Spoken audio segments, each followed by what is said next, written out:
우리의 이야기는 미래 2121년에 시작됩니다. 아시다시피 세상은 예전 같지 않죠. 핵전쟁으로 행성이 엉망이 된 후 인류는 이제 요새화된 도시에서 간신히 살아가고 있습니다. 그곳만이 유일하게 안전한 곳이죠. 거기서 주인공이 오토바이를 타고 달리는데 갑자기 거대한 생물이 나타납니다.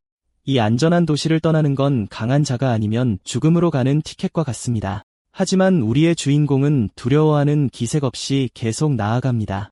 바깥 세상은 핵에너지로 완전히 파괴되어 꽤 이상한 곳이 되었습니다. 갑자기 거대한 돌연변이 사마귀가 건물 사이에서 사라지며 우리의 주인공을 주시합니다. 이 곤충들은 핵괴물로 변이되었고 인류에게 진정한 악몽이 되었습니다. 그 괴물은 시간을 낭비하지 않고 주인공에게 곧장 달려들어 발톱으로 베어버리려 합니다. 주인공은 망설임 없이 오토바이에서 뛰어내려 심상치 않아 보이는 칼날을 꺼냅니다. 칼날은 수상한 보라색 에너지로 빛나고 있습니다. 그러고는 핵괴물에게 달려들어 곧 벌어질 싸움에 완전히 대비합니다. 그 젊은이는 공중에서 자세를 잡고 거대한 괴물의 한가운데를 직접 겨냥합니다. 그리고 믿을 수 없는 속도로 에너지 무기로 괴물을 여러 번 베어버립니다. 위협을 처리한 후 그는 침착하게 착지합니다. 이 세상에서는 가장 강한 자만이 살아남으니까요. 여기서 살아남으려면 이 돌연변이 생물보다 더 강하고 무자비해야 합니다. 하지만 이 세상의 고난은 지금까지 본 이 생물들보다 훨씬 심각합니다. 바로 그때 정장을 입은 남자가 장갑차를 타고 주인공 옆에 섭니다. 백발의 젊은 남자는 어떤 특정한 이유로 그 차량을 미행하는 것 같습니다. 그러고는 운전석에 있는 신사에게 일종의 카드를 보여줍니다. 사진을 본 운전자는 그가 가야 할 곳이 저택이 맞다고 확인해줍니다. 그들은 오늘 밤 행사가 좋을 거라는 걸 알기에 능글맞게 웃습니다. 갑자기 노인이 차 밖으로 나와 상황에 완전히 혼란스러워합니다. 다음 장면에서 우리는 정장을 입은 남자가 묶여있고 주인공이 차갑게 그를 쳐다보는 것을 봅니다.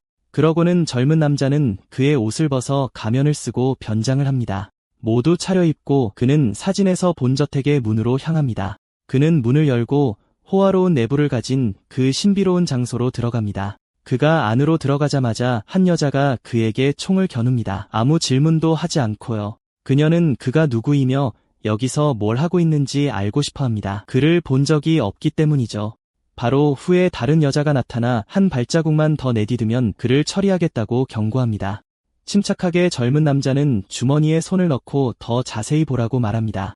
그러고는 황금색 물건을 보여주자 여자들은 완전히 충격을 받습니다. 접수원은 즉시 그 물건을 알아보고 그가 매우 특별한 VIP 손님이라고 말합니다. 젊은 남자는 즐거운 시간을 보내러 왔으니 오늘 밤을 망치지 않는 게 좋을 거라고 말합니다. 이 말을 들은 두 사람은 그를 사막의 에덴이라고 알려진 곳에 온 것을 환영합니다. 그러고는 여자 중 한 명이 카드를 사용하여 통로를 열고 그를 안으로 안내합니다. 두 사람은 고개를 숙여 그가 멋진 방문을 하기를 바랍니다. 가면을 쓴 남자는 거대한 문을 향해 어두운 복도를 따라 혼자 걷습니다. 거대한 양쪽 문이 열리기 시작하며 내부를 드러냅니다. 이른바 사막의 에덴은 사실 최근에 꽤 유명해진 비밀 클럽입니다. 여기서 어울리는 사람들은 지역 거물이나 엄청나게 부유한 사람들입니다. 그리고 이 모든 강력한 사람들을 끌어들이는 것은 그곳에서 제공되는 특별한 서비스입니다. 모든 손님들이 모여 무대를 바라보고 있고 그곳에 한 소녀가 나타납니다. 사회자는 그들을 환영하고 여기서 솔직하게 말합니다. 돈만이 중요하다고 말이죠. 음흉한 미소를 지으며 그녀는 돈만 있으면 인생 최고의 시간을 보낼 수 있을 거라고 약속합니다. 그녀는 커튼을 뒤로 젖혀 그 뒤에 숨겨진 것을 보여줍니다. 사회자는 경매 시작을 알리고 여러 소녀들이 청중을 위해 무대에 올려집니다. 제품이라고 불리는 이들은 엄선되었으며 구매자에게 독특한 경험을 약속합니다. 그러고는 여주인은 손님들에게 망설이지 말고 돈을 쓰라고 권장합니다. 네. 이 집의 특별 서비스는 사람을 사고 파는 불법 경매입니다. 하지만 저를 믿으세요. 토끼굴은 그것보다 훨씬 더 깊습니다. 한편 백발의 여자가 주인공에게 다가와 왜 혼자 있는지 묻습니다. 그러고는 무대에 전시된 제품에 관심이 없는지 질문합니다. 경멸하는 표정으로 젊은 남자는 시시하다며 더 흥미로운 게 없는지 묻습니다. 여자는 미소를 지으며 취향이 좋다며 더 좋은 것에 접근하려면 자격이 필요하다고 말합니다. 말없이 그는 들어올 때 사용했던 황금색 물건을 보여줍니다. 여자는 그것을 보고 충격을 받고 젊은 남자에게 그것으로 충분한 자격이 되느냐고 묻습니다. 그녀는 그의 지위를 알아보지 못한 것에 대해 진심으로 사과하고 그에게 따라오라고 권합니다. 그러고는 둘은 계단을 올라 군중을 뒤로하고 경매를 계속합니다. 여자는 그러고는 우리의 주인공을 개인 방으로 안내하고 그를 위해 문을 열어줍니다. 가면을 쓴 남자는 안으로 들어가 호화로운 방 중앙에 거대한 침대가 있는 것을 발견합니다. 침대 위에 분홍색 머리를 한 소녀가 자신을 샤오 메이라고 소개하며 18살이라고 말합니다. 여자는 그 소녀를 최고 품질이 물건으로 소개하고 그의 의견을 묻습니다. 약간 미소를 지으며 우리의 주인공은 전혀 나쁘지 않다고 대답합니다. 그러고는 에스코트는 작별 인사를 하고 그 소녀와 즐거운 시간을 보내라고 말합니다. 주인공은 드디어 최고 등급의 상품을 찾았다고 생각합니다. 사오 메이는 자신을 그에게 바치며 이제부터 자신이 그의 독점 애완동물이라고 말합니다. 그러고는 그는 그녀에게 더 가까이 다가가 그런 이야기는 다 뭐냐고 묻습니다. 분홍색 머리를 한 소녀는 그를 장난꾸러기라고 부르며 아직도 모르는 척하느냐고 묻습니다. 그러고는 젊은 남자는 그녀의 게임에 맞춰 침대 위로 몸을 기울입니다. 누워서 그녀는 게임을 시작할 준비가 다 되었다고 말합니다. 그는 갑자기 일어나 모든 것이 너무 평범하고 지루하다고 말합니다.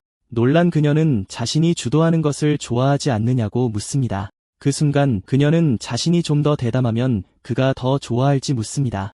그 소녀는 자신이 매우 순종적일 것이라고 약속하며 순종적으로 행동합니다. 그녀는 자신이 착한 소녀가 아니면 더 강렬한 교정을 가할 수 있다고 속삭입니다. 수수께끼 같은 미소를 지으며 그는 그녀가 더 까다로운 훈육 방식을 좋아하는지 묻습니다. 도발적인 표정을 지으며 젊은 여자는 주인의 악기에 감촉을 느끼는 것을 좋아한다고 대답합니다. 그는 좋다고 말하고는 그녀를 단호하게 밀어내며 그의 표정은 이제 심각합니다. 주인공은 숨겨왔던 진짜 채찍을 꺼내 보입니다. 그러고는 공격 태세를 취하며 그녀에게 진짜 실력을 보여주겠다고 도발합니다. 망설임 없이 강력한 일격을 가하자 소녀는 날카로운 비명을 지릅니다. 그녀는 왜 다치게 하냐며 이렇게 망가져서는 그를 제대로 모실 수 없다고 말합니다. 그러자 그는 차갑게 받아칩니다. 어차피 너희 종족은 쉽게 포기하지 않으니 괜찮을 거라고 완전히 제거되지 않는 한 말이죠. 게다가 그는 그녀를 짐승 여자라고 부르며 정체를 폭로해 가엾은 소녀는 충격에 휩싸입니다. 분노한 그녀는 어떻게 알았냐고 따져 묻고 자신들을 사냥하는 네크로파지냐고 묻습니다. 그러자 청년은 변장을 벗고 진정한 헌터의 모습을 드러냅니다. 그는 자신이 프리미엄 회원이라며 그녀의 냄새와 체온 때문에 정체를 알아챘다고 조롱합니다. 그러자 그녀는 태도를 바꿔 달콤하고 유혹적인 목소리로 그가 중요한 손님이니 최선을 다해 모시겠다고 말합니다. 그녀의 팔이 발톱으로 변하고 그를 껴안으며 편안하게 해주고 싶다고 말합니다. 하지만 주인공은 장난이 아니라 그녀가 흉측한 괴물의 모습으로 변하는 순간 채찍으로 날려버립니다. 괴물은 날아가고 주인공은 숨 돌릴 틈도 주지 않고 다음 라운드를 준비합니다. 혼란스러워진 괴물은 그가 대체 누구냐며 그 채찍이 어떻게 자신의 변장을 깰 수 있었는지 궁금해합니다. 그녀는 그를 훑어보며 젠장, 이 녀석은 완전 신참 네크로파지처럼 보인다고 생각합니다. 그래서 그녀는 왜 그 같은 햇병아리가 그런 채찍 무기를 가지고 있는지 이해할 수 없습니다. 그는 침착하게 자신은 그들을 모두 쓸어버리는 임무를 맡은 평범한 헌터일 뿐이라고 대답합니다. 자신감에 가득 찬 청년은 심지어 그녀에게 시간을 절약하기 위해 동료들을 부르라고 말합니다. 어차피 한꺼번에 싸우면 된다고 말이죠. 그녀는 그의 태도에 분노하지만 친구들이 나타나면 상황이 달라질 거라는 걸 알고 있습니다. 마치 신호라도 보낸 듯 세련된 하이힐 부츠가 등장하며 드디어 지원군이 도착했음을 알립니다. 클럽 직원들이 나타나는데 그들 역시 짐승 여자로 변장하고 있습니다. 그들 중 한 명은 눈가리개를 하고서 그가 까다로운 상대일 거라고 생각했지만 결국 꼬마일 뿐이라고 말합니다. 리셉션에서 봤던 백발의 여자는 청년이 동료가 감당하기 벅차 보이자 도움의 손길을 내밉니다. 문 앞에서 봤던 첫 번째 리셉셔니스트는 그가 네크로파지이니 방심하지 말라고 경고합니다. 사오 메이라고 불리는 분홍색 괴물은 더욱 변신하며 발톱만으로는 그처럼 준비된 헌터에게 아무 소용없을 거라고 경고합니다. 그러고는 전에 오늘 시험했던 다른 네크로파지들은 기회조차 잡지 못했다고 자랑합니다. 어떤 짐승은 그가 혼자이고 길 잃은 신참처럼 보인다고 비웃습니다. 그들은 밖에 엄청난 인육 만찬이 기다리고 있으니 빨리 끝내기로 합의합니다. 그러고는 그들은 모두 주인공에게 달려들어 그의 창조주를 만나러 가라고 외칩니다. 주인공은 5 거대 괴물과 맞서며 침착하게 한꺼번에 덤비는 것이 오히려 자신에게 더 쉬운 일이라고 말합니다. 그러고는 그는 강력한 황금빛 에너지를 내뿜는 부적을 꺼냅니다. 그러고는 그는 신비한 아이템을 활성화하여 괴물들에게 강력한 능력을 발휘할 준비를 합니다. 부적의 에너지는 이제 푸른색으로 흐르며 채찍으로 직접 전달되어 강렬하게 빛나기 시작합니다. 그러고는 그는 5괴물 모두를 한 번에 공격하여 모두를 감전시키는 강력한 전기 공격을 가합니다. 그들 중 한 명은 날아가며 엉망진창이 된 모습으로 어떻게 단순한 헌터가 이 정도 수준의 특수 능력을 사용할 수 있는지 의아해합니다. 바닥에 누워 완전히 망가진 분홍색 괴물은 결국 그를 과소평가했고 크게 망쳤다고 인정합니다. 주인공은 바닥에 쓰러져 싸울 의지를 잃은 적들을 바라보며 우뚝 서 있습니다. 그러고는 그것은 자신의 특수 능력이 아니라 강력한 마법 아이템의 힘이었다고 설명합니다.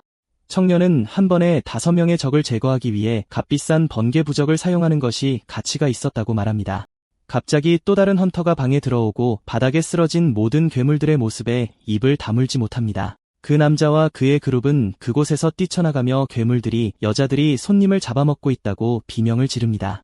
알고 보니 이 5 해충들은 특별한 서비스를 약속하며 사람들을 유인하고 있었습니다. 뒤에서는 좋은 시간을 보내려고 온 손님들 중 일부를 잡아먹고 있었습니다.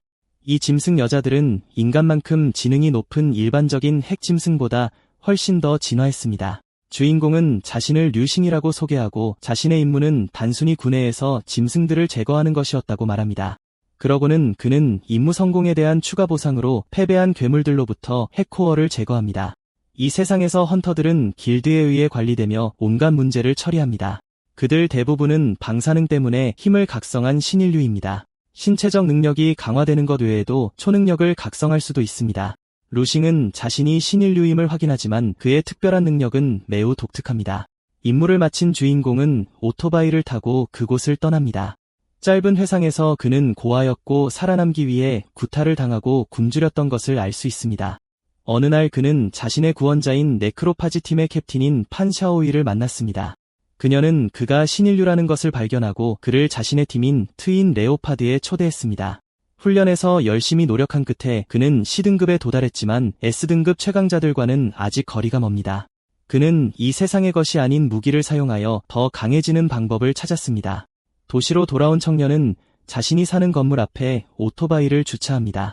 안전을 위해 그는 튼튼한 자물쇠로 문을 잠급니다. 주인공은 호화로운 저택과는 정반대인 매우 단순한 방으로 들어갑니다. 청년은 방 구석에 앉아 밝게 빛나는 녹색 물체를 들고 있습니다. 그는 천천히 눈을 감고 힘든 하루를 보낸 후 기절합니다. 그의 눈이 번쩍 뜨이고 이제 한쪽은 보라색이고 다른 쪽은 노란색입니다. 이것은 그의 특별한 신인류 능력으로 그를 다른 세계로 이동시킬 수 있습니다. 이곳은 그의 원래 세계와 완전히 다르며 불멸의 영역으로 알려져 있습니다. 종말과는 달리 이 기괴한 세계에서는 불멸을 닦을 수 있습니다. 작은 꼬마 요정이 나타나 이 종주님이 드디어 깨어났냐고 묻습니다. 이제 다른 옷을 입은 주인공은 임무가 성공적이었고 많은 재료를 수집했다고 말합니다. 그는 자신이 사막에서 잠들었는데 다음 순간 이 미친 곳에서 깨어났다는 것을 기억합니다. 이전에 이곳을 여행했었지만 여전히 이 모든 것이 믿기지 않습니다. 이 모든 엉망진창이 어떻게 시작되었는지 설명하려면 몇 달 전으로 돌아가야 합니다. 그러고 나서 장면은 붉은 하늘 아래에서 죽은 사람들이 쌓여있는 어두운 곳으로 이동합니다. 그날 그는 평소처럼 집에서 잠들었고 그에게 무슨 일이 닥칠지 알지 못했습니다. 하지만 다시 눈을 떴을 때 그는 이상하게 생긴 장소에 있었고 도대체 어디에 와 있는 건지 궁금했습니다. 바로 그 순간 류싱은 자신이 완전히 다른 세계로 이동했다는 것을 깨달았습니다. 처음에는 그가 주변에서 본 모든 것에 대한 악몽을 꾸고 있다고 생각했습니다. 하지만 시체의 강한 냄새가 너무 생생해서 속이 메스꺼워졌습니다. 놀랍게도 그의 헌터 팔찌는 함께 왔고 여전히 완벽하게 작동하고 있었습니다. 하지만 다음 순간 훨씬 더 기괴한 것이 그의 바로 앞에 나타났습니다. 그는 이상한 스파이크로 덮인 고대 건물이 떠다니는 것을 보았는데 정말 비현실적인 장면이었습니다. 그 순간 날카로운 두통이 그를 덮쳤고 몸의 원래 주인의 기억이 떠오르기 시작했습니다. 그는 이 세계의 영적인 에너지가 고갈되고 악한 에너지로 대체되었다는 것을 발견했습니다. 그로 인해 다양한 악마와 괴물들이 사람들을 사냥하기 시작하여 파괴의 흔적을 남겼습니다. 그리고 남은 수행자들의 방법은 그들의 힘을 유지하기 위해 훨씬 더 사악했습니다. 이 몸의 이전 주인은 승천 종파의 제자였으며 그의 임무는 보물을 찾는 것이었습니다. 일반 사람들은 수행자들에게 맞설 수 없었기 때문에 그들이 할 수 있는 일은 복종하는 것뿐이었습니다. 승천 종파의 교주는 자신의 땅을 보호하는 정의로운 사람처럼 보였습니다. 하지만 실제로는 자신의 제자들을 자신의 수련과 힘을 위한 가축으로 여겼습니다. 교주는 자신의 추종자들의 영혼을 추출하고 심지어 이 행위를 그들을 위한 축복이라고 불렀습니다. 더 높은 수련 적성을 가진 일부 제자들은 승천 아략을 만드는 재료가 되었습니다. 따라서 많은 제자들이 희생되었고 그들의 시체는 단순히 사막에 버려졌습니다. 충격을 받은 그는 이것이 이 세계의 수련 방식인지 궁금해하며 자신이 다른 사람의 몸으로 환생했다는 것을 깨닫습니다. 갑자기 그의 두통이 돌아오고 그는 더 많은 기억이 오는 것인지 의문을 제기합니다. 한 기억 속에서 장로는 어린 류싱에게 옛날에는 수많은 숙련된 수행자들이 있었다고 말합니다. 그 당시에는 강력한 수행자들이 하늘의 구름처럼 흔했습니다. 오늘날의 수행자들은 과거에는 단순한 견습생에 불과했을 것입니다.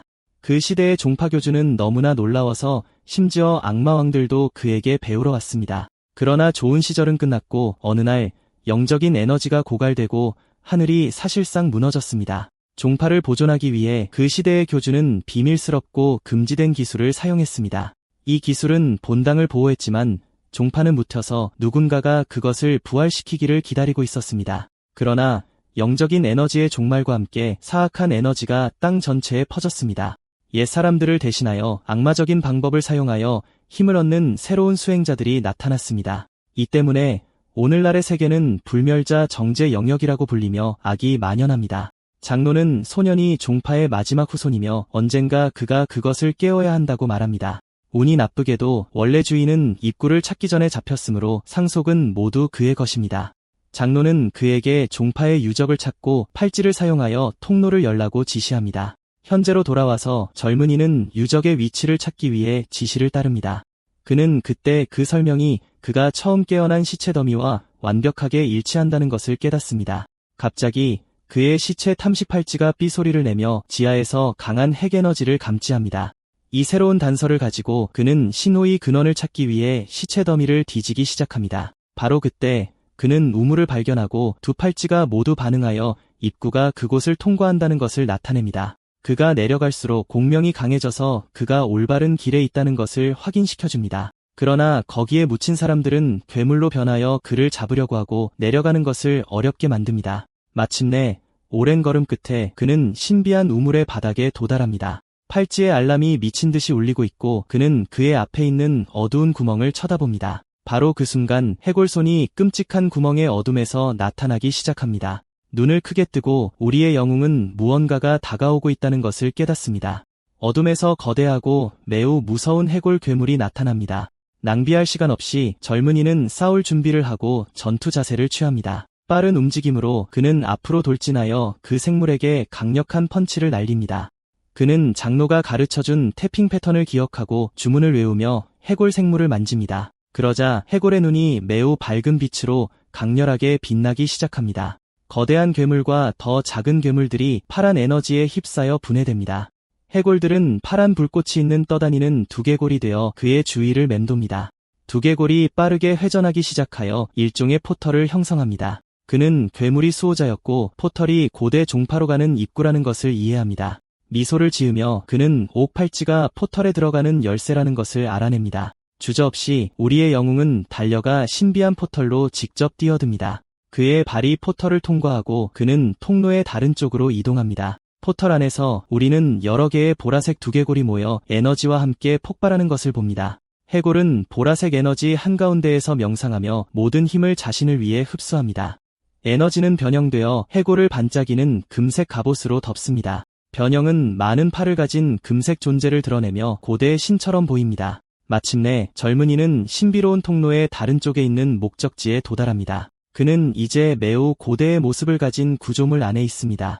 우리의 소녀는 수련 세계에 대해 읽어왔지만 자신의 눈으로 보는 것은 훨씬 더 충격적입니다. 갑자기 그의 팔찌가 빨간색 빛으로 빛나기 시작하고 그는 무슨 일이 일어나고 있는지 궁금해합니다. 그러자 빨간 에너지가 그의 손에서 나와 그의 앞에 있는 큰 건물을 향해 흐릅니다. 에너지는 그때 그가 전에 만났던 작은 떠다니는 소녀로 변신합니다. 작은 생물은 그때 우리의 영웅을 향해 금색 에너지 파동을 발사합니다. 에너지가 가만히 서 있는 우리의 주인공의 몸을 완전히 덮습니다. 소녀는 그를 종파교주라고 부르며 그가 이교도와 지구 종파를 구했다고 말합니다. 혼란스러워하며 그는 왜 그녀가 그를 그렇게 불렀는지 묻고 그녀는 상황을 설명하겠다고 말합니다. 그녀는 그녀가 종파 형성의 영혼이며 그녀의 일부가 팔찌에 봉인되었다고 설명합니다. 황금시대에 고대 종파교주는 불멸자와 악마를 혼합한 수련 방법을 창조했습니다. 그러나 사악한 에너지는 짐승과 수행자들을 부패시켜 통제력을 잃고 공격했습니다. 위기의 순간에 종파교주는 혼란으로부터 모두를 구하기 위해 개입해야 했습니다. 단 2번의 움직임으로 그는 이러한 영적인 정화 만트라를 사용하여 흐름을 바꿨습니다. 그는 신성한 단어 파괴 기술을 사용하여 위협을 끝냈습니다. 그러자 거대한 금색 조각상이 파괴적이고 폭발적인 펀치로 적들을 짓밟습니다. 기술의 첫 번째 움직임은 위로운 길의 빛이었는데 이는 대부분의 악마를 쓸어버렸습니다. 두 번째 움직임은 악마 자체를 사용하여 첫 번째 파도에서 살아남은 사람들을 청소했습니다. 명령과 함께 그는 위대한 악마 황제들에게 다른 사람들을 그들이 온 곳으로 다시 끌고 가라고 명령합니다. 그리고 단 2번의 공격만으로 그는 거의 전체 첫 번째 악마 파도를 전멸시켰습니다. 그렇게 강력함에도 불구하고 그는 터무니없는 적의 수를 감당할 수 없었습니다. 결국 종파교주는 불멸자 정제 계곡을 봉인하는 것 외에 다른 선택의 여지가 없었습니다. 이를 위해 그는 자신의 영혼과 피를 희생하여 전체 종파를 봉인하는 포메이션을 활성화했습니다. 따라서 본당은 제자들의 영혼이 안에 잠들어 있는 채로 지하에 봉인되었습니다. 몸의 원래 주인의 조상은 임무를 수행 중이었고 제 시간에 돌아올 수 없었습니다. 그는 살아남고 언젠가 불멸의 계곡을 부활시키라는 종파교주의 포고령을 받았습니다. 이제 류징이 작은 불멸자를 깨웠으므로 그는 자연스럽게 새로운 종파교주가 되었습니다. 하지만 종파를 부흥시키려면 영적인 에너지를 모아야 하는데 이 세상에서는 불가능해. 다행히도 그의 시체 포식 팔찌의 반응은 그에게 이 문제를 해결할 매우 대담한 아이디어를 주었지. 그는 핵에너지와 영적 에너지가 어떤 식으로든 교환될 수 있다고 이론화해. 그러고 나서 젊은이는 핵 결정을 이 세계로 가져올 수 있을지 그리고 그가 돌아갈 수 있을지 궁금해해. 어린 신선이 그가 괜찮은지 물어봐. 그는 피곤하다고 말하며 쉴 곳을 요청하고 그녀는 그를 방으로 안내해. 잠들기 전에 그는 어린 신선에게 그를 보호해달라고 부탁하고 그녀는 그 명령을 받아들여. 안전한 곳에서 그는 그렇게 많은 긴장 후에 마침내 잠이 들어. 갑자기 그의 눈이 평소의 노란색과 보라색으로 다시 떠져. 일어나자마자 그는 자신이 원래 세계로 돌아왔다는 것을 깨닫고 옥팔찌가 그와 함께 왔어. 이것으로 그는 2가지 결론에 도달해. 그는 잠을 자면서 세계 사이를 여행할 수 있고 물건을 가지고 다닐 수 있어. 그래서 그는 핵결정을 들고 다른 세계로 가져가려고 함으로써 그의 이론을 테스트해. 곧 그의 가정이 확인되고 그는 어린 신선에게 그 결정을 보여줘. 예상대로 그는 자신이 만지는 어떤 것이든 수련 세계로 가져갈 수 있어. 이 에너지로 그녀는 그들이 가장 중요한 유물인 재생의 가마솥을 활성화할 수 있다고 말해. 바닥이 열리고 큰 마법진이 그들을 위해 생명의 가마솥을 소환해. 어린 신선은 가마솥이 영적인 에너지로 재활성화될 수 있다고 설명해. 가마솥으로 그는 봉인된 제자들의 영혼을 위해 새로운 몸을 만들 수 있어. 그러고 나서 우리의 영웅은 그들에게 가마솥을 활성화하여 제자 중 1명을 데려오라고 명령해. 어린 신선은 그의 행운이 어떤 제자가 돌아올지 결정할 것이라고 말하고 젊은이는 그것이 흥미롭다는 것을 알게 돼. 그녀는 그가 무슨 뜻인지 이해하지 못하지만 그에게 중요한 것에 대해 경고해야 한다는 것을 기억해. 그 순간 불사조가 차가운 곳에서 나타나고 제자의 몸이 거의 준비돼. 그러고 나서 불사조는 그를 향해 날아가고 어린 신선은 그에게 조심하라고 경고해. 우리의 영웅은 불사조의 속도에 감탄하고 충격을 준비해. 두려움 없이 그는 손을 뻗어 다가오는 불타는 생물을 잡아. 그러고 나서 그는 불길에 휩싸이고 검은 날개를 가진 새로운 제자의 목을 잡아. 그 여자는 어두운 외모를 가지고 있고 매우 위협적인 표정으로 종주를 쳐다봐. 그녀의 몸은 불 자국으로 덮여 있고 그녀는 큰 숨겨진 힘을 가진 것 같아. 제자는 그가 어떻게 그녀의 불을 두려워하지 않는지 질문하고 그가 정말 누구인지 물어봐. 그러고 나서 그녀는 그의 손에 있는 옥 팔찌를 보고 충격을 받고 그가 누구일 수 있는지 궁금해해. 그 순간 어린 신선은 새로운 제자에게 젊은 종주를 존경하라고 말하고 그는 그녀를 환영해. 새로운 사람은 여전히 의심스러워하며 옛 주인이 그의 힘을 빼앗고 사라졌다는 것을 기억해. 그러고 나서 그녀는 그가 주인의 환생일지도 모른다고 이론화하고 그의 과거를 시험하기로 결심해. 웅장한 보라색 날개로 그녀는 무슨 이유로 그들이 그녀를 잠에서 깨웠는지 물어봐. 오리의 영웅은 미소를 지으며 그녀가 종파를 부흥시키는 데 참여하고 돕기 위한 것이라고 대답해. 하지만 그 여자는 그런 지루한 일에 참여하는데 관심이 없다고 경멸적으로 대답해. 어린 신선은 격분하고 종주를 무시한 것에 대해 그녀를 위협해. 그러고 나서 그 제자는 그녀에게 꺼지라고 소리치고 화염 폭발로 그녀를 던져버려. 그녀는 그녀의 운명은 그녀 자신의 것이고 아무도 이 삶에서 그녀를 통제하지 않을 것이라고 말해. 그 순간 젊은이의 팔찌가 빛나고 에너지 사슬이 그것에서 뿜어져 나와. 그러고 나서 사슬은 반항적인 제자를 가두고 엄청난 힘으로 그녀를 감전시켜. 여자가 패배하자 어린 신선은 그가 이기는 것을 알고 있다는 것에 놀라워해. 양저주. 그는 홀에 들어서자 팔찌가 거기에 봉인된 영혼들과 공명했다고 설명해. 그러고 나서 어린 신선은 그가 그에게 말해야 할 중요한 것을 기억해. 그녀는 봉인된 모든 제자들이 실제로 강력한 악마와 괴물이었다고 밝혀. 그때 그는 옛 주인이 그들 모두를 통제하기 위해 소매의 에이스가 필요했다는 것을 이해했어. 그는 사슬이 새로운 몸으로 옮겨지는 것을 보고 그의 이론을 확신했어. 젊은이는 단지 실수로 팔찌를 당겨 우연히 저주를 활성화시켰다고 말해. 그러고 나서 제자는 자신을 인간의 모습을 얻은 불의 정령인 화오라고 소개해. 젊은이는 그녀가 단지 유물 정령일 뿐이라고 말하고 쓸모없다고 다시 돌려보내겠다고 위협해. 필사적으로 제자는 그녀가 아이템을 정제하기 위한 고급 불멸 유물이었다고 설명해. 그러고 나서 그녀는 그녀의 봉인된 마법 보물을 제공하며 증거로 받아들여달라고 주인에게 간청해. 하지만 우리의 영웅과 어린 신선은 그녀의 진심에 감동하지 않고 작별 인사를 해. 그때 여자는 그녀가 영적인 에너지를 가지고 있다면 그를 위해 더 많은 보물을 정제할 수 있다고 약속해. 그러고 나서 젊은이는 마지못해 항복하는 척하며 그녀에게 자신의 가치를 증명할 단 한 번의 기회를 주기로 동의해. 현재로 돌아와서 종주는 결정 가방을 들고 두 사람을 위해 문을 열어줘. 화오에게 그 핵 결정의 영적인 에너지가 충분한지 물어봐. 제자는 에너지의 양에 놀라워하고 돌이 다르다는 것을 알아차려. 손에 결정을 들고 그녀는 마침내 다시 보물을 정제할 기회를 얻어. 그래서 그녀는 즉시 시작하라고 말하고 그녀의 불 능력을 사용할 준비를 해. 그 여자는 그녀의 불 정제 기술을 사용하여 결정 작업을 시작해. 손을 모으고 불길에 휩싸여 그녀는 그녀의 모든 정제력을 활성화하라고 외쳐. 그러고 나서 결정은 새로운 보물로 변형되기 위해 그녀의 에너지에 의해 소비돼. 결국 그녀는 푸른 그림자 매의 천상의 부적을 정제한 것에 자부심을 느껴.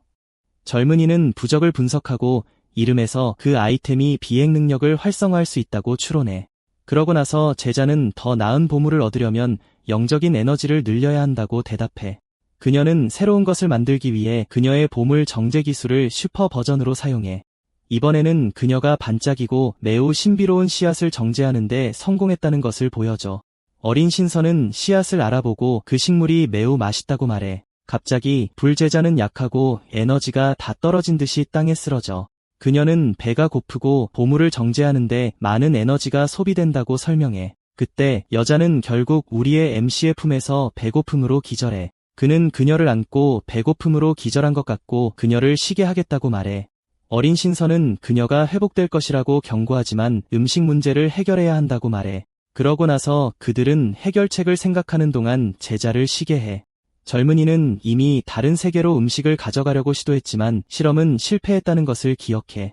그는 굶주림 문제를 해결하지 않고는 다른 제자를 되살릴 수 없다고 말하지만 그녀는 아이디어가 있어. 어린 생물은 이해하지 못해도 주인이 결정하는 것은 무엇이든 수행할 것이라고 말해. 갑자기 솥이 심하게 흔들리고 그녀는 두 제자가 돌아오고 있다고 설명한다. 그러자 솥에서 흰색 용과 보라색 용 두 마리가 나타나 서로 싸운다. 그러자 젊은 남자는 음양 저주를 사용하여 에너지 사슬로 두 마리의 용을 가둔다. 그는 격렬한 외침과 함께 즉시 싸움을 멈추고 복종하라고 명령한다. 그러자 용들은 두 여자로 변신하고 서로 머리를 잡아당기며 싸움을 이어간다. 갑자기 방에서 불덩이가 나오고 한 여자가 너무 시끄러워서 어떻게 잠을 잘 수 있냐고 묻는다. 화염 제자는 두 명의 새로운 소녀들을 보고 짜증스러운 표정으로 혼란에 가담한다. 그러고는 그녀는 새로운 제자 중 한 명을 알아보고 놀란 듯이 정말 그녀인지 묻는다. 주인공과 어린 필멸자는 두 명의 새로운 사람들이 누구인지 몰라 혼란스러워한다. 화염 제자는 그들이 유명한 용족 자매라고 설명한다. 분명히 그 둘은 불과 물 같고 심지어 함께 부활했음에도 불구하고 이미 새로운 싸움을 시작했다. 어린 불멸자는 그 둘에게 싸움을 멈추고 부활시켜주신 스승님께 감사하라고 말한다. 그 순간 자매들은 스승이라는 단어를 듣고 놀라며 혼란스러운 표정으로 젊은 남자를 바라본다. 그들 중 한 명이 다가와 감탄과 놀라움의 표정으로 그의 가슴을 만진다. 그녀는 그가 비범하고 그의 몸에서 강렬한 영적 에너지를 느낀다고 말한다. 그녀는 자신이 기술에 가장 능숙함으로 그의 수련을 돕겠다고 제안한다. 머리 따은 여자는 그에게 특별한 이중 수련 기술을 가르쳐주겠다고 제안한다. 그러자 다른 자매는 격분하여 그녀를 때리며 스승님은 그녀의 가르침이 필요 없다고 말한다. 빨간 머리 여자는 자신이 최고의 섹스 암살자라고 자랑하며 자신이 그를 가르칠 사람이라고 말한다. 그녀는 또한 자신이 알고 있는 특별한 이중 수련 기술을 위해 자신을 제공한다. 그러자 파이어 크로우는 그들이 함께 하거나 누가 이기는지 보기 위해 싸울 수 있다고 제안한다. 그러자 두 자매는 누가 스승님을 차지할지 결정하기 위해 다시 싸우기 시작한다. 젊은 남자는 싸움에 짜증을 내며 두 사람에게 즉시 말다툼을 멈추라고 말한다. 그는 식량 문제가 더 중요하다고 말하며 씨앗으로 도전을 제안한다. 빨간 머리 여자는 그 아이템을 알아보고 보기에 극히 드문 보물이라고 말한다. 전설에 따르면 나무는 악의 토양에 묻혀 정수를 흡수해야 한다. 그러자 파란 머리 여자가 끼어들어 설명이 거기서 끝나지 않고 더 자세한 내용이 있다고 말한다. 식물은 영적 에너지와 악의 에너지가 모두 필요하며 그렇기 때문에 매우 드물다. 그녀는 열매가 수련을 향상시키고 심지어 신성한 능력을 부여한다는 말을 들었다고 덧붙인다. 종주님은 영적 에너지는 쉽지만 악의 토양은 도전이 될 것이라고 생각한다. 그는 불길한 영역이 악령으로 가득 차 있다는 것을 기억하지만 이전에는 아무것도 찾지 못했다. 그러고는 어린 불멸자에게 그들 셋이 쉴 곳을 마련해 달라고 부탁한다. 젊은 남자는 더 많은 크리스탈을 수집하고 보물을 정제하기 위해 종말로 돌아가야 한다. 그의 계획을 염두에 두고 젊은 종주님은 마침내 그의 방에서 잠이 든다. 갑자기 하이힐을 신은 여자의 그림자가 그의 방으로 들어온다. 붉은 눈을 가진 그림자는 그가 평화롭게 잠들 때 다가온다.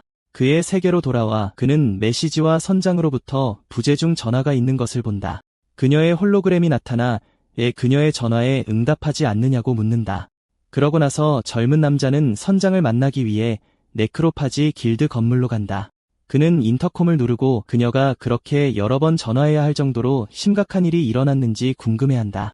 얼굴 인식이 그의 신원을 확인하고 그가 들어갈 수 있도록 문이 열린다. 그가 문을 열자 갑자기 음식 상자와 쓰레기 더미가 그의 위로 쏟아진다. 젊은 남자는 엉망진창에 절망하며 큰 소리로 선장의 이름을 외친다. 그러고 나서 그는 여자가 소파에 기절해 있는 것을 보고 방은 완전히 엉망진창이 된 것을 보고 그녀가 괜찮은지 묻는다.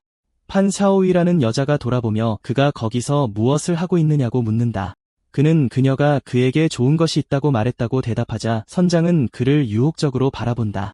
선장은 생각에 잠겨 매우 게으른 표정으로 소파에서 몸을 쭉 뻗는다. 그녀는 일어나 앉아 어리둥절해하며 그녀가 그에게 줄 수 있는 좋은 것이 무엇인지 궁금해한다. 갑자기 기억하고 미소를 지으며 매우 큰 일자리를 얻었다고 말한다. 그녀는 훌륭한 일자리를 얻었다고 자랑하며 매우 자랑스러워 보인다. 그녀는 매우 바쁘기 때문에 훈련의 한 형태로 그에게 기회를 제공한다. 여자는 그를 껴안고 보상이 후할 것이며 모든 것을 나눌 것이라고 약속한다. 그 순간 선장은 최강의 네크로파지 팀의 일원으로서 그는 나쁠 수 없다고 말한다. 결연한 미소를 지으며 우리의 주인공은 장비를 업그레이드할 기회를 잡고 싶다고 말한다. 선장은 그 아이디어에 동의하고 얼굴에 미소를 지으며 엄지손가락을 치켜 세운다. 그러고 나서 그는 그녀에게 약간의 자금을 후원해 달라고 부탁하고 희망에 찬 표정으로 그녀를 바라본다. 여자는 매우 심각한 표정으로 그의 요청에 대해 잠시 생각한다. 귀여운 미소를 지으며 그녀는 물론한데 그에게 줄 돈이 없다고 대답한다. 그녀는 자신의 새로운 인간 능력이 초인적인 체격이며 장비가 필요하지 않다고 설명한다. 그러자 젊은 남자는 그녀의 월급이 상당히 높다고 들었다면서 약간의 돈을 달라고 조른다. 선장은 한숨을 쉬며 그가 들은 소문을 믿는다고 그를 나이브라고 부른다. 그녀는 게임 장비가 더 비싸고 매달 새로운 물건을 사야 한다고 설명한다. 게다가 새로운 콘솔이 출시될 예정인데 그녀는 그것을 살 돈이 없을까 봐 걱정하고 있다. 젊은 남자는 선장이 인터넷 중독자이자 하드코어 게이머라는 것을 기억한다. 그는 그녀에게 기댈 수 없다는 것을 깨닫고 스스로 해결해야 할 것이다. 장비 살 돈이 없어도 그는 선장이 주는 임무를 거절하지 않는다. 어렸을 때부터 그의 부모님은 굶주림으로 돌아가셨고 그는 쓰레기에서 음식을 얻어 살아남았다. 그는 잔류녹 갱단에 의해 영역 다툼 중에 붙잡혔다. 갱단원 중 한 명이 그를 잡고 어린 군인으로 훈련시키기로 결정했다. 그러나 강도질을 하던 중 핵야수의 공격을 받아 모두가 공황 상태에 빠졌다. 그러나 그 생물은 그를 먹지 않았고 그는 발생한 학살의 유일한 생존자였다. 그 후로 그는 다른 사람들이 잡기 어려운 표적이 되어 계속 살아남았다. 그는 살아남기 위해 계속 싸우고 간발의 차이로 다양한 위험에서 탈출했다. 그러던 어느 날 그는 생애 처음으로 핵야수 무리를 만났다. 그의 운이 다했다고 생각하고 그 생물에게 잡아먹힐 뻔한 순간 예상치 못하게 그의 후원자가 나타나 거대한 야수의 공격으로부터 그를 구했다. 여자는 그를 안고 야수 무리 때문에 자신의 랭크 매치를 졌다고 불평한다. 그녀는 소년에게 거기 있으라고 말하며 이것을 빨리 끝내야 한다고 말한다. 눈이 빛나면서 그녀는 야수들을 상대로 강력한 골든 펀치를 사용할 준비를 한다. 그러고 나서 선장은 믿을 수 없을 정도로 파괴적인 힘으로 황금 스트레이트 펀치를 날린다. 단 한 번의 공격으로 그녀는 모든 야수를 처치하고 팔성 임무를 완료합니다. 그러고 나서 그녀는 그에게 합류를 제안하고 그는 그녀의 팀의 유일한 멤버가 됩니다. 그러고 나서 우리의 주인공은 임무를 위해 오토바이를 타고 연구소로 향합니다. 도착하자 그는 그를 기다리고 있던 남자와 두 소녀의 환영을 받으며 자신을 슈 박사라고 소개하고 RMC와 악수합니다. 그는 젊은 남자를 안으로 들어와 앉아서 임무에 대해 이야기하자고 권유합니다. 소녀 중 한 명이 그에게 차를 권하지만 젊은 남자는 먼저 임무 세부 사항을 묻습니다. 의사는 그의 연구소가 야수 여성을 돕는 자선단체라고 설명합니다. 그는 지난 5년 동안 수백 명의 야수 여성을 보호하고 구조했다고 말합니다. 과학자는 그들에 대한 편견이 불공평하며 그들은 집을 가질 자격이 있다고 믿습니다. 편견을 없애기 위해 그들은 야수 유전자를 제거하고 변형시키는 방법을 연구합니다. 과학자는 연구소가 핵야수로 인해 큰 문제에 직면해 있음을 밝힙니다. 따라서 그들은 그들을 괴롭히는 생물을 처리하기 위해 네크로파지를 고용해야 합니다. 갑자기 강한 진동이 건물을 흔들고 모두가 상황에 깜짝 놀랍니다. 슈 박사는 당황한 표정으로 다시 더신일 거라고 외칩니다. 그러자 우리의 주인공은 모두에게 그곳에 머물라고 말하고 무슨 일이 일어나고 있는지 보려고 밖으로 달려갑니다. 밖에서 두 경비병이 무언가를 향해 총을 쏘고 총알이 완전히 쓸모없다고 외치고 있습니다. 그러자 젊은 남자는 엄폐물로 뛰어들어 자신이 본 것에 충격을 받습니다. 붉은 눈을 가진 거대한 뱀이 나타나고 그는 선장이 자신을 완전히 속였다는 것을 깨닫습니다. 그는 뱀 비늘이 매우 두껍고 사격은 그것을 더 짜증나게 할 뿐이라고 경고합니다. 그러자 그 생물은 소닉 스크림을 내고 젊은 남자는 그것을 유인해야 한다고 결정합니다. 그러고 나서 그는 경비병 중 한 명에게 다가가 그의 계획을 위해 수류탄을 빌려달라고 요청합니다. 경비병들은 그의 대담함에 충격을 받고 그가 정말 네크로파지인지 궁금해합니다. 시간을 낭비하지 않고 젊은 남자는 거대한 뱀의 입으로 수류탄을 던집니다. 수류탄은 생물의 입안에서 폭발하여 상당한 피해를 입히고 그것을 자극합니다. 그러고 나서 그는 자전거를 타고 뱀의 주의를 끌어 그를 따라오게 합니다. 거대한 뱀은 분노에 차서 울부짖고 입은 파란 에너지로 가득 차 있습니다. 그와 함께 그 생물은 연구소에서 멀리 그를 따라갑니다. 자전거를 타고 그는 계속해서 수류탄을 던져 야수의 몸에서 폭발하게 합니다. 젊은 남자는 싸움에서 사용할 수류탄이 너무 많아서 기쁨에 울기까지 합니다. 그는 괴물을 협곡으로 유인하고 싸움이 거기서 끝날 것이라고 말합니다. 미소를 지으며 그는 뱀에게 작은 선물처럼 수류탄을 던집니다. 거대한 뱀은 그것을 향해 떨어지는 모든 폭발물에 직면합니다. 그러자 일련의 거대한 폭발이 거대한 생물의 몸을 휩습니다. 연기가 거친 후 그는 전기 공격을 사용할 준비를 합니다. 그러고 나서 그는 공중으로 뛰어올라 강력한 푸른 번개 슬래시를 발휘합니다. 전기 공격은 거대한 뱀을 정통으로 강타하여 많은 피해를 입힙니다. 그 순간 젊은 남자는 생물을 관찰하고 그의 공격 방법이 신뢰할 수 있다는 것을 깨닫습니다. 괴물의 몸에 있는 상처가 이상한 녹색빛으로 빛나기 시작합니다. 놀랍게도 야수의 부상이 매우 빠르게 치유되기 시작합니다. 그는 그 생물의 놀라운 재생 능력에 충격을 받습니다.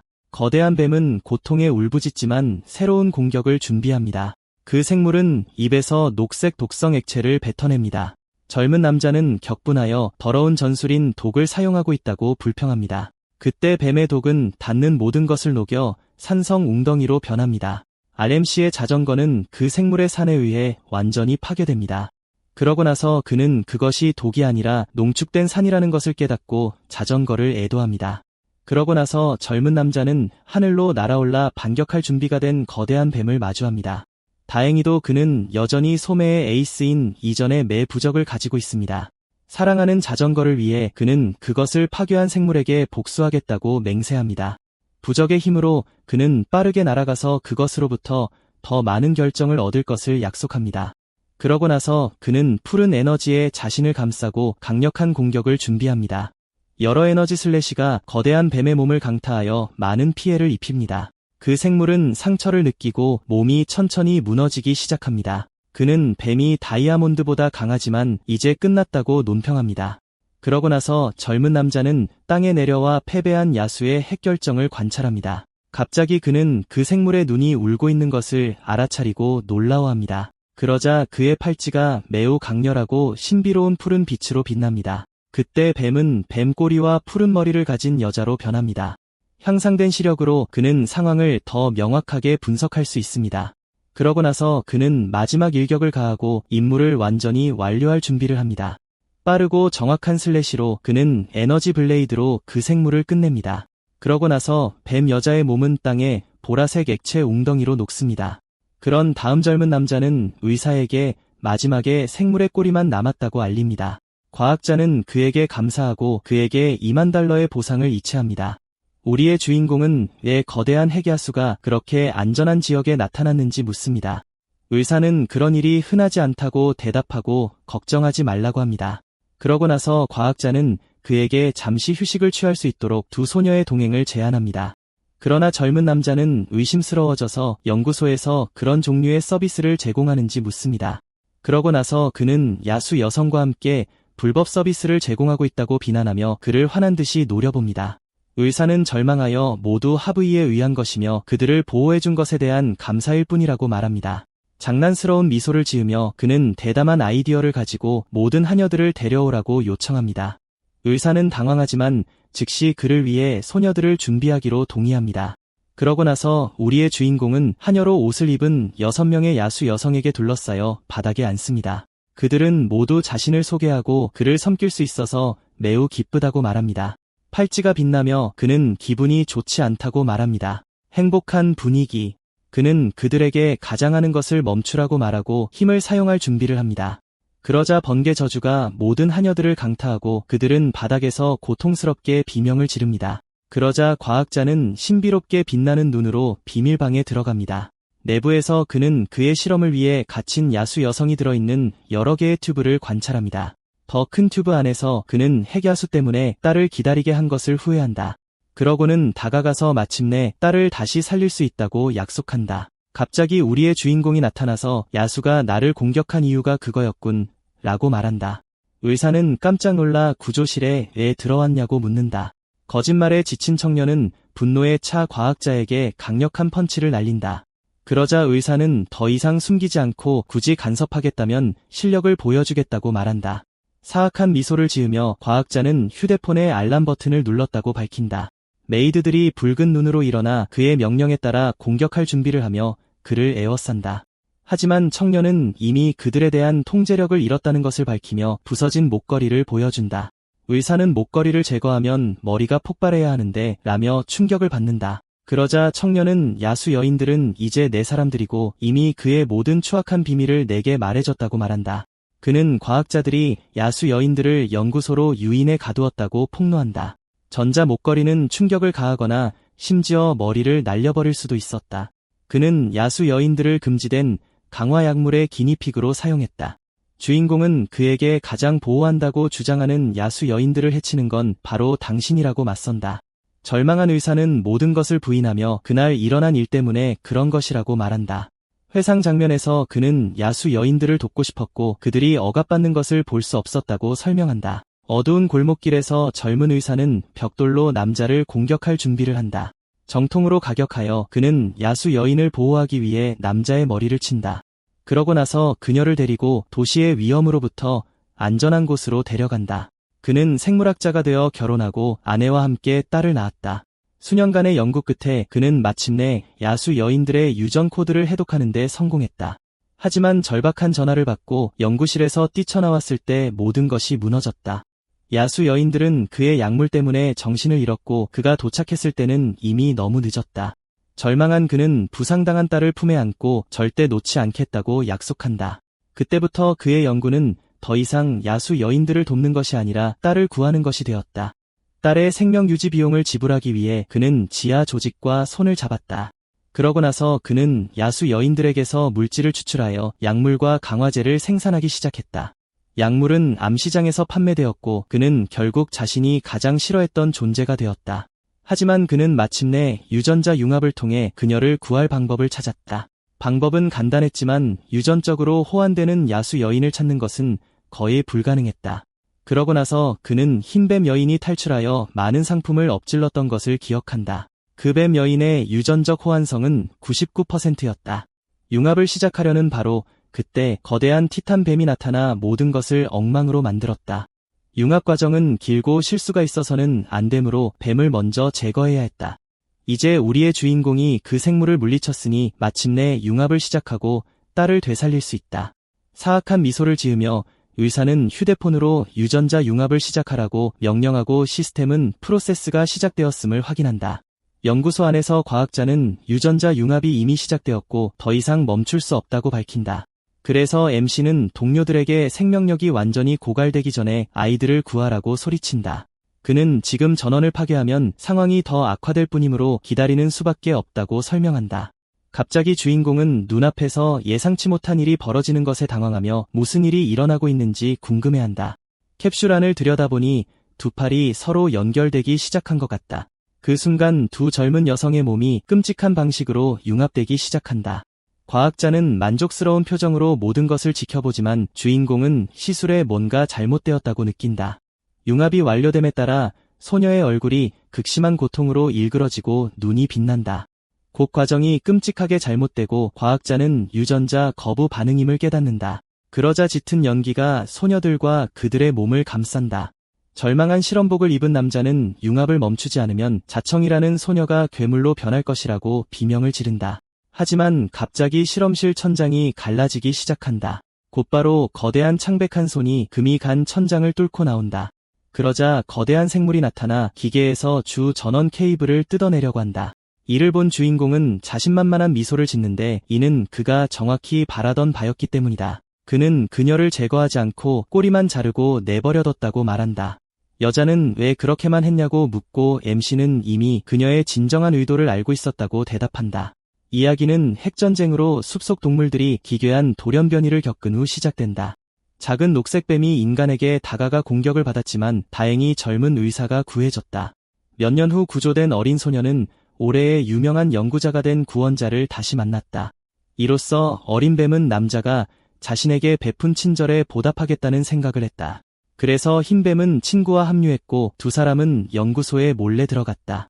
하지만 의사를 놀라게 하는 대신 오히려 그들이 충격을 받고 함정에 빠졌다. 녹색머리 소녀는 탈출하려고 했지만 이미 늦었고 경비병에게 붙잡혔다. 그녀의 동료는 그녀를 구하기 위해 용감하게 싸웠지만 실수로 여러 화학 제품을 넘어뜨렸다. 독소의 복합적인 영향으로 흰뱀이 돌연변이를 일으켜 모두를 공격했다. 그 생물이 깨어났을 때 그녀는 이미 숲을 파괴했고 거대하고 강력해졌다. 그녀는 연구소에 갔지만 녹색뱀을 도울 것이라고 믿고 아무도 해치지 않았다. 그녀가 몰랐던 것은 친구를 위험에 빠뜨린 사람이 바로 과학자 자신이었다는 것이다. 아이러니컬하게도 지금 소녀를 구하기 위해 목숨을 걸고 있는 사람은 우리의 주인공이지 소위 은인이 아니다. 과학자는 거대한 괴물이 격렬한 기운을 내뿜는 것을 보고 당황한다. 다른 곳에서는 분홍색 머리의 여자가 아침에 누군가 문을 두드리는 소리에 짜증을 내며 깨어난다. 문을 열자 귀여운 녹색머리 소녀가 안녕 하며 맞이한다. 여자는 이 아이가 어디서 왔는지 자기가 잘못된 곳에 들어왔는지 궁금해하며 혼란스러워한다. 곧 우리의 주인공이 나타나서 예상치 못한 보상과 함께 임무에서 돌아왔다고 말한다. 몇 시간 전 흰 티탄 뱀이 그들을 풀어준 덕분에 실험이 중단되었다. 시술 실패로 의사의 딸인 주청은 놀랍게도 의식을 되찾았다. 깨어난 후 젊은 여성은 자신을 품에 안고 있는 과학자에게 충격적인 진실을 밝혔다. 그녀는 가족을 살해한 진범은 촉수로 뒤덮인 그림자 인물이라고 말한다. 이에 의사는 자신이 잘못된 사람을 비난했고 자신의 집착 때문에 끔찍한 해를 입혔다는 것을 깨닫는다. 그의 마지막 희망은 소녀의 유전자를 융합하는 것이었지만 갑자기 연구실에 전원이 나갔다. 에너지를 공급하기 위해 주인공은 마지막 천둥 부적을 유전자 복구에 사용한다. 비록 마지막 수단이었지만 그는 젊은 여성들을 구하는 것이 최우선 과제임을 알고 있었다. 현재로 돌아와서 그는 엉망인 방에서 분홍색 머리 여자에게 이야기를 마칩니다. 그러자 그녀는 임무 보상이 그의 무릎에 있는 어린 반인반수 소녀인지 묻습니다. 그는 그 소녀를 혼자 두면 살아남지 못할 수도 있다고 설명하며 그녀를 훈련시켜 팀에 합류시키고 싶어 합니다. 그러자 그의 파트너는 그 아이디어를 받아들이고 이제 그들과 함께 살 것이기 때문에 새로운 사람에게 이름을 지어주기로 합니다. 그녀는 그녀를 작은 레오파드라고 이름 짓지만 소녀는 이미 이름이 있다고 말하고 우리의 영웅은 그 별명이 이상하다고 생각합니다. 분홍색 머리 여자는 아무도 거기에서 공짜로 타지 못한다고 경고하며 어린 소녀는 모든 집안일을 돌볼 것입니다. 신입과 함께 모든 것을 해결한 직후 우리의 영웅은 거대한 핵뱀 수정체를 껴안고 잠이 들었습니다. 그러다 일어나서 머리카락이 밤새 엄청나게 자랐다는 것을 알아차립니다. 이에 그 남자는 무슨 일이 일어나는지 전혀 모른 채 완전히 충격을 받았습니다. 쳐다보니 여자가 보이자 왜 자기 위에 있냐고 묻는다. 그녀는 회복하고 더 나은 보물을 정제하기 위해 그와 특별한 수련을 하고 싶다고 대답합니다. 우리의 영웅은 그 둘이 힘을 교환하는 회상을 하고 이중 수련이라는 것이 무엇인지 궁금해합니다. 그 젊은 여자는 그가 힘 교환으로 이익을 얻었기 때문에 이제 그녀에게 결과를 보여줘야 한다고 말합니다. 그의 파트너는 종주에게 수정체를 사용하여 높은 수준의 보물을 정제해달라고 요청합니다. 그러자 그 여자는 자신의 능력을 사용하여 일종의 보라색 그림자 영혼을 손에 만듭니다. 갑자기 거대한 그림자가 그의 앞에 나타나고 전사는 그것이 무엇인지 몰라 놀랍니다. 그 그림자는 MC의 형태를 취하고 그 여자는 그 보물이 스스로 주인을 알아보는지 궁금해합니다. 그러자 보라색 에너지가 구체화되어 우리 영웅의 왼쪽 팔 전체를 통과하기 시작합니다. 같은 에너지가 그의 몸을 타고 올라와 가슴의 원형 디테일로 변합니다. 그는 이제 새로운 로브 세트를 입고 있으며 그의 파트너는 새로운 의복 창조를 축하합니다. 그녀는 그 정장이 빛을 흡수하고 사용자가 보이지 않거나 감지되지 않고 움직일 수 있게 한다고 말합니다. 갑자기 그 여자가 바닥에 쓰러진 채 종주에게 보내달라고 부탁하는 모습이 보입니다. 그는 아이템이 좋다고 말하지만 그의 파트너는 제작 과정이 너무 힘들다고 불평합니다. 그러자 그 남자는 그녀에게 휴식을 취하라고 말하고 다른 두 사람을 데리고 소이악의 토양을 파러 가겠다고 말합니다. 그러자 그 여자는 그녀의 종주가 걸어가는 것을 보면서 장난스러운 미소를 짓습니다. 밖에는 어두운 계곡 한가운데 시체로 가득 찬 구덩이가 있습니다. 이 구덩이에서 흰머리 여자가 수세기 만에 마침내 신선한 공기를 마십니다. 이에 붉은 머리 소녀는 냄새에 대해 불평하고 영웅은 그들에게 싸움을 멈추고 서두르라고 말합니다. 그러자 여자 중 한 명이 땅에서 흙을 조금 집어 분석하여 그 토양이 유용한지 확인합니다. 붉은 머리 여자는 이곳의 흙은 원한을 흡수하지 않았기 때문에 쓸모없다고 설명합니다. 갑자기 여자 중 한 명이 무언가를 알아차리고 생물이 다가오고 있다고 경고합니다. 그러자 흰머리 여자는 모두에게 숨으라고 말합니다. 왜냐하면 무언가가 그들에게 매우 가깝기 때문입니다. 기괴한 생물이 시체산 꼭대기에 나타납니다. 그 괴물은 목을 이상하게 뻗고 공기 중에서 다른 냄새를 맡는 것 같습니다. 그녀는 자신의 형태를 바꾸고 살아있는 사람의 냄새를 맡았지만 근처에서 아무도 찾을 수 없다고 말합니다. 이에 그 생물은 희생 제물로 사용되기 전에 새로운 제자를 찾아야 하기 때문에 떠납니다. 그녀가 떠난 후 우리의 영웅은 그의 능력을 사용하여 보이지 않게 시체 더미에서 나옵니다. 그러고 나서 그는 불가시성 주문을 풀고 그의 새롭고 강력한 그림자 망토의 두건을 벗습니다. 그는 그 생물이 새로운 제자를 찾고 있었다고 말합니다. 그의 새 정장은 그 기괴한 여성과의 직접적인 대결에서 그를 구했습니다. 그 괴물의 모습은 또한 그가 찾고 있던 진정한 악의 토양을 찾을 수 있는 곳을 알아내는 데 도움이 되었습니다. 이전 생물은 사람들을 문으로 안내하며 그곳에서 영원한 행복을 찾을 수 있을 것이라고 말합니다. 두 여자는 그 그룹에 침투하고 그들 중 한 명은 그곳에 들어가는 것이 함정 속으로 걸어 들어가는 것이 아닌지 묻습니다. 흰머리 여자는 그녀가 이미 계획을 가지고 있고 주인이 그녀를 따라야 한다고 말합니다. 일단 들어가자 그 생물은 큰 자물쇠를 잠그는 것 같습니다. 그러자 그 여자는 모두에게 휴식을 취하고 종주의 지시를 기다리라고 말합니다. 여자 중 한 명이 주인과 함께 가겠다고 제안하지만 다른 여자는 그가 혼자 가면 조심해야 한다고 말합니다. 그는 그곳을 알고 있기 때문에 걱정하지 말라고 말하고 신호를 주자마자 행동하라고 요청합니다. 그곳은 마법에 걸려 있고 그곳에 오래 머물수록 공간 왜곡이 더욱 심해집니다. 이전 주인의 기억에 따르면 그가 찾고 있는 곳은 저 복도 끝에 있어야 합니다. 갑자기 그는 소음을 듣고 고양이 형태로 털이 곤두섭니다. MC는 불길한 압력을 느끼고 다가오는 존재로부터 소름이 돋습니다. 목이 긴 피부 생물이 나타나 밝고 텅 빈 보라색 눈으로 그를 쳐다봅니다.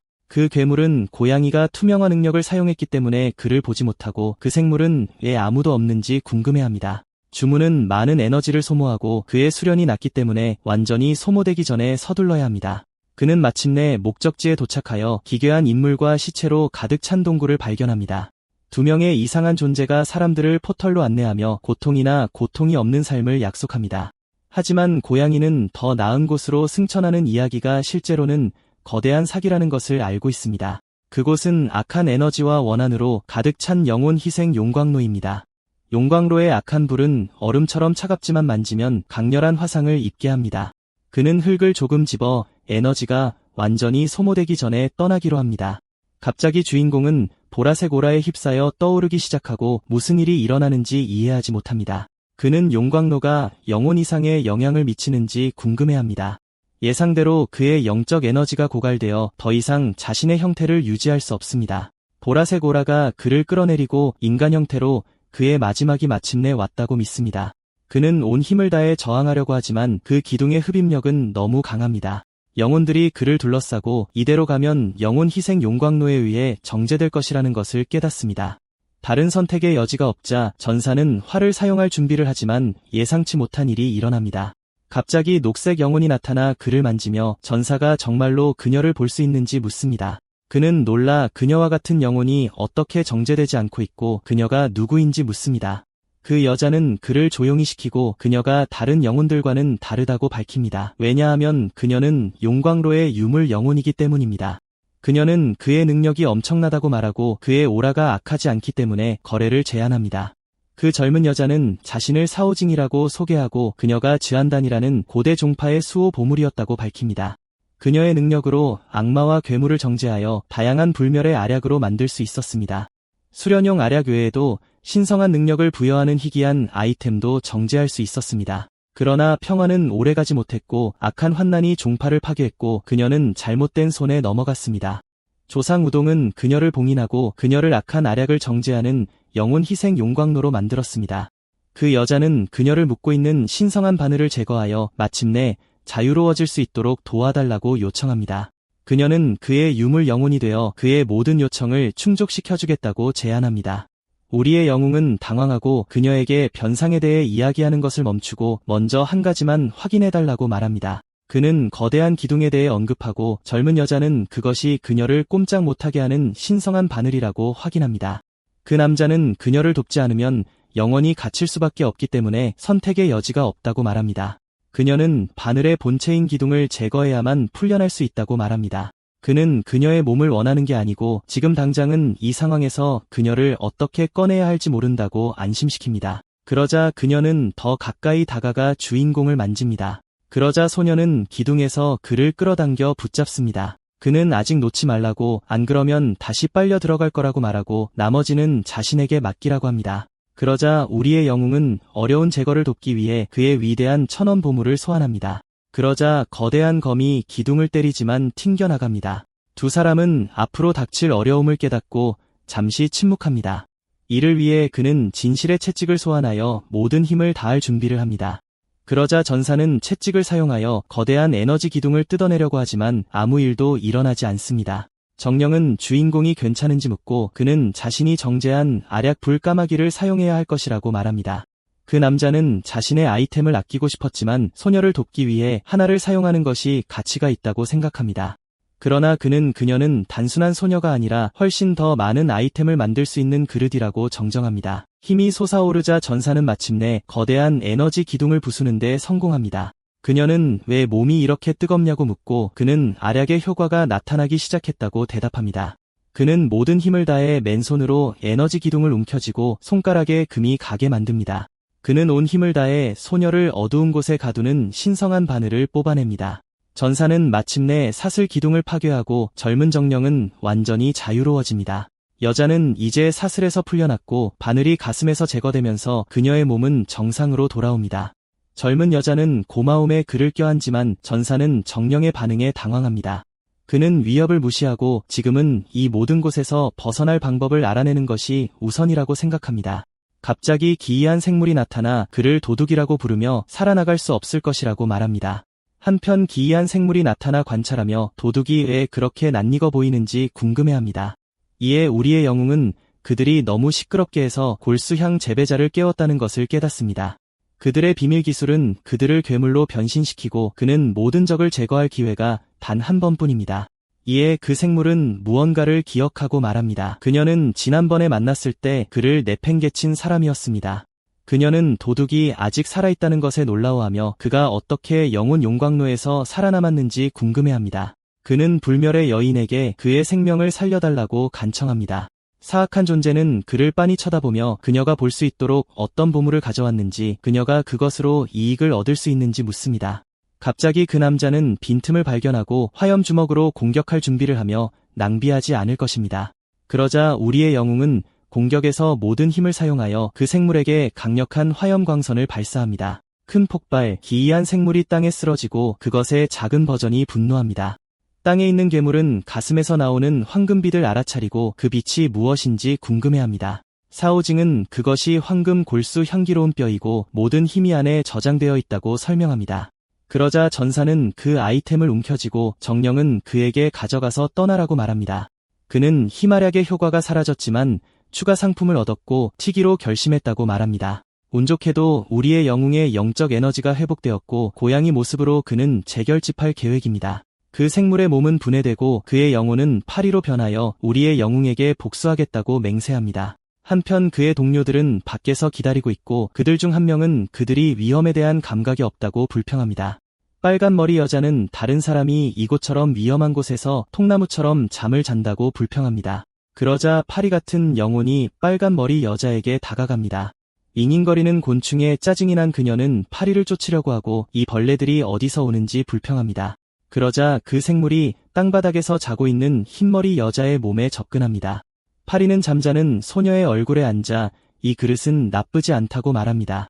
빨간 머리는 속지 않고 파리를 때리기 위해 강력한 슬랩을 준비합니다. 정통으로 맞았고 그녀는 파리 영혼을 친구의 얼굴에서 떨어뜨리는 데 성공합니다.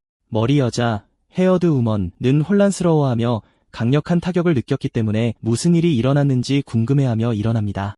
이에 그녀는 걱정하며 교주가 곤경에 처했을 수도 있고 전투가 이미 시작되었을 수도 있다고 생각합니다. 흰머리 여자는 일어나서 친구에게 진정하라고 말하지만 다른 여자는 그녀의 이상한 행동을 알아차립니다. 그녀의 친구는 지네가 숙련되어 있으며 그것을 사용하여 탈출한 다음 그를 제거해야 한다고 말합니다. 우리의 영웅은 그들에게 그가 땅의 요소를 얻었다고 알리고 두 사람에게 출구에서 만나라고 말합니다. 갑자기 기이한 생물이 나타나 여자에게 칭찬하며 그는 그들과 같은 장난기 많은 소녀들을 좋아한다고 말합니다. 그는 자신을 지내라고 소개하고 두 사람을 자신의 방으로 초대하는데 훨씬 더 편안합니다. 그녀의 친구는 지네가 숙련되어 있으며 그것을 사용하여 탈출한 다음 그를 제거해야 한다고 말합니다. 얼굴이 붉어진 괴물은 그녀가 말하는 방식이 좋다고 말합니다. 그러자 여자는 뛰어올라 지네에게 강력한 발차기를 날리며 행동하라고 말합니다. 괴물은 엄청난 힘으로 던져져 소녀의 강력한 발차기 후에 땅에 흩뿌려집니다. 습격머리, 레이드 헤드는 그녀가 말하는데 질렸고 싸우고 싶다고 말하지만 그녀의 친구는 그녀가 그들의 은신처를 날려버렸다고 불평합니다. 흰머리 여자는 싸우는 것에 동의하고 교주가 그들에게 준 보물을 나누라고 말합니다. 빨간 머리 여자는 장비를 쳐다보고 수류탄 중 하나를 집어 검사합니다. 그녀는 그 아이템에 감탄하며 그것을 거대한 불멸의 알약이라고 부르며 그 느낌이 믿을 수 없다고 말합니다. 그러자 그녀의 동료는 그녀에게 모든 알약을 제공하고 그녀는 활과 화살을 고수할 것이라고 말합니다. 빨간 머리 소녀는 미소를 지으며 제안을 수락하고 큰 흥분으로 총기를 쥡니다. 갑자기 생물이 맹렬하게 일어나서 이 두 건방진 소녀가 누구냐고 묻습니다. 그러자 괴물이 변신하고 머리에서 여러 개의 팔이 솟아나면서 거의 속을 뻔했다고 말합니다. 이것을 본 레이테드는 그녀의 친구 루리에게 그들이 모든 것을 쏟아부을 것이기 때문에 비키라고 소리칩니다. 적은 그들을 삼키기 위해 거대한 입을 벌리지만 소녀는 그의 저녁 식사가 되지 않을 것이라고 소리칩니다. 그녀는 더 이상 숨을 필요가 없다고 말하고 친구에게 싸우는 동안 리더를 찾으러 가라고 말합니다. 흰머리 여자는 사라지기 시작하고 다른 여자는 그녀에게 복수하기 전에 양동이를 걷어차지 말라고 소리칩니다. 혼자 남은 습격머리 레이테드는 버틸 수 없을 것이라는 것을 깨닫고 수류탄 모양의 알약 중 하나를 입에 가져갑니다. 그러나 그녀는 스승의 신성한 알약을 기억하고 그것을 사용하면 싸움이 그녀에게 유리하게 바뀔 수 있다고 생각합니다. 그러자 소녀는 알약을 삼키고 튀어나오지 않도록 입을 가립니다. 갑자기 아이템이 엄청난 힘으로 폭발하여 큰 연기 구름을 만듭니다. 모든 먼지. 우리는 여전히 서 있고 겉보기에는 괜찮아 보이는 소녀의 실루엣을 봅니다. 괴물이 공격할 준비를 하면서 거대한 입을 벌립니다. 그 생물은 물린 후 입을 꽉 다뭅니다. 한편 흰머리 여자는 현장에서 도망쳐 그곳의 어두운 복도를 뛰어다닙니다. 모세의 기운이 사라진 것을 느끼고 안도하며 마침내 편안해질 수 있다고 생각한다. 그 여자는 친구가 어떻게 최고의 암살자가 되었는지 궁금해하며 하나의 디테일을 기억한다. 빨간 머리 여자의 마음속은 의식이 취약해 깊은 잠에 빠지기 시작한다. 이때 파리 영혼이 나타나 상황이 역전되었다며 소녀에게 거의 죽을 뻔했다고 말한다. 그 생물은 그녀의 의식을 삼키고 몸을 차지할 특별한 기회를 잡을 것이라고 말한다. 그러나 그림자 손이 나타나기 전에 그 작은 영혼을 붙잡는다. 악한 존재가 나타나 벌레 같은 것이 명하이 의식의 바다에서 무엇을 하고 있는지 궁금해한다. 악마 같은 형상은 망설임 없이 작은 영혼을 손으로 짓뭉갠다. 그러자 빨간 머리 여자는 새로운 모습을 취하며 벌레를 짓밟은 느낌이 좋다고 말한다. 악마 같은 존재가 빨간 머리 여자 위에 떠 있다. 이때 두 의식이 강렬하고 찬란한 빛의 폭발 속에서 충돌한다. 한편 그 여자의 육신은 악몽 속에서 여러 개의 기괴한 손에 붙잡힌다. 다시 그녀의 마음속에서 그 소녀의 새로운 형태는 보라색 눈으로 순수한 분노의 포효를 내지른다. 바깥에서 거대한 괴물이 그녀를 삼킨 후 천천히 회복한다. 그는 그녀를 삼키는 것은 낭비지만 그녀가 자초한 일이며 이제 다른 하나를 쫓아갈 것이라고 말한다. 그러나 그는 주먹이 그의 위장에서 터져나오자 충격을 받는다. 갑자기 그의 몸은 안팎에서 동시에 타격을 입기 시작하며 그 생물을 혼란스럽게 만든다. 그 소녀의 악마 형상이 나타나 손쉽게 괴물의 몸을 갈기갈기 찢어버린다. 그녀는 수세기 동안 갇혀 있었고 적이 너무나 연약하고 약할 것이라고는 예상하지 못했다고 말한다. 바닥에는 손바닥에 눈이 달린 기괴한 손이 공격 후 괴물에게 남은 전부이다. 그 전사는 그 팔다리를 보고 그것이 상대의 힘의 근원임을 깨닫는다. 망설임 없이 그녀는 발로 눈이 달린 손을 밟아 엄청난 힘으로 짓뭉갠다. 그리고 나서 그녀는 먼저 주위를 둘러봐서 지금 여기가 어디인지 알아야 한다고 말한다. 그 손은 재빨리 도망친다. 한편 손바닥에 눈이 달린 손은 그녀로부터 숨는다. 갑자기 검은 고양이 모습의 MC가 나타나 발로 손바닥에 눈이 달린 손을 쿡 찌른다. MC는 왜 그 손이 그렇게 익숙한지 궁금해하고 정령은 그것이 백수의 힘의 근원이라고 확인해준다. 다른 곳에서 흰머리 여자는 출구를 찾고 있지만 어디에서도 찾을 수 없다. 그녀는 복도가 끝이 없는 것 같다고 깨닫고 무슨 일이 일어나고 있는지 궁금해한다. 갑자기 목소리가 그녀를 깜짝 놀라게 하며 그냥 걸어갈 수 있다고 생각하느냐고 묻는다. 그 젊은 여자는 돌아보며 수행자가 명상하는 것을 보고 그가 어디서 왔는지 궁금해한다. 이때 그녀는 푸른 기운에 휩싸이고 유령벽일지도 모른다고 생각한다. 그러자 그 전사는 활을 소환하고 그가 무엇이든 상관하지 않는다고 말한다. 그 여자는 푸른 에너지 화살을 적에게 발사한다. 그 발사체는 남자의 머리에 맞고 충격 후 머리가 변형되는 것 같다. 그러나 그는 곧 회복하고 침착하게 그녀가 이런 태도로 자초하고 있다고 말한다. 그의 몸은 녹색 연기로 변하고 신비롭게 움직이며 그녀 앞에 나타난다. 그의 손이 그녀의 복부를 꿰뚫고 이제 그녀는 자신이 뿌린 것을 거둘 것이라고 말한다. 그러자 그 손은 그녀를 네 번째 힘으로 때리고 소녀는 피를 뱉으며 타격의 충격을 느낀다.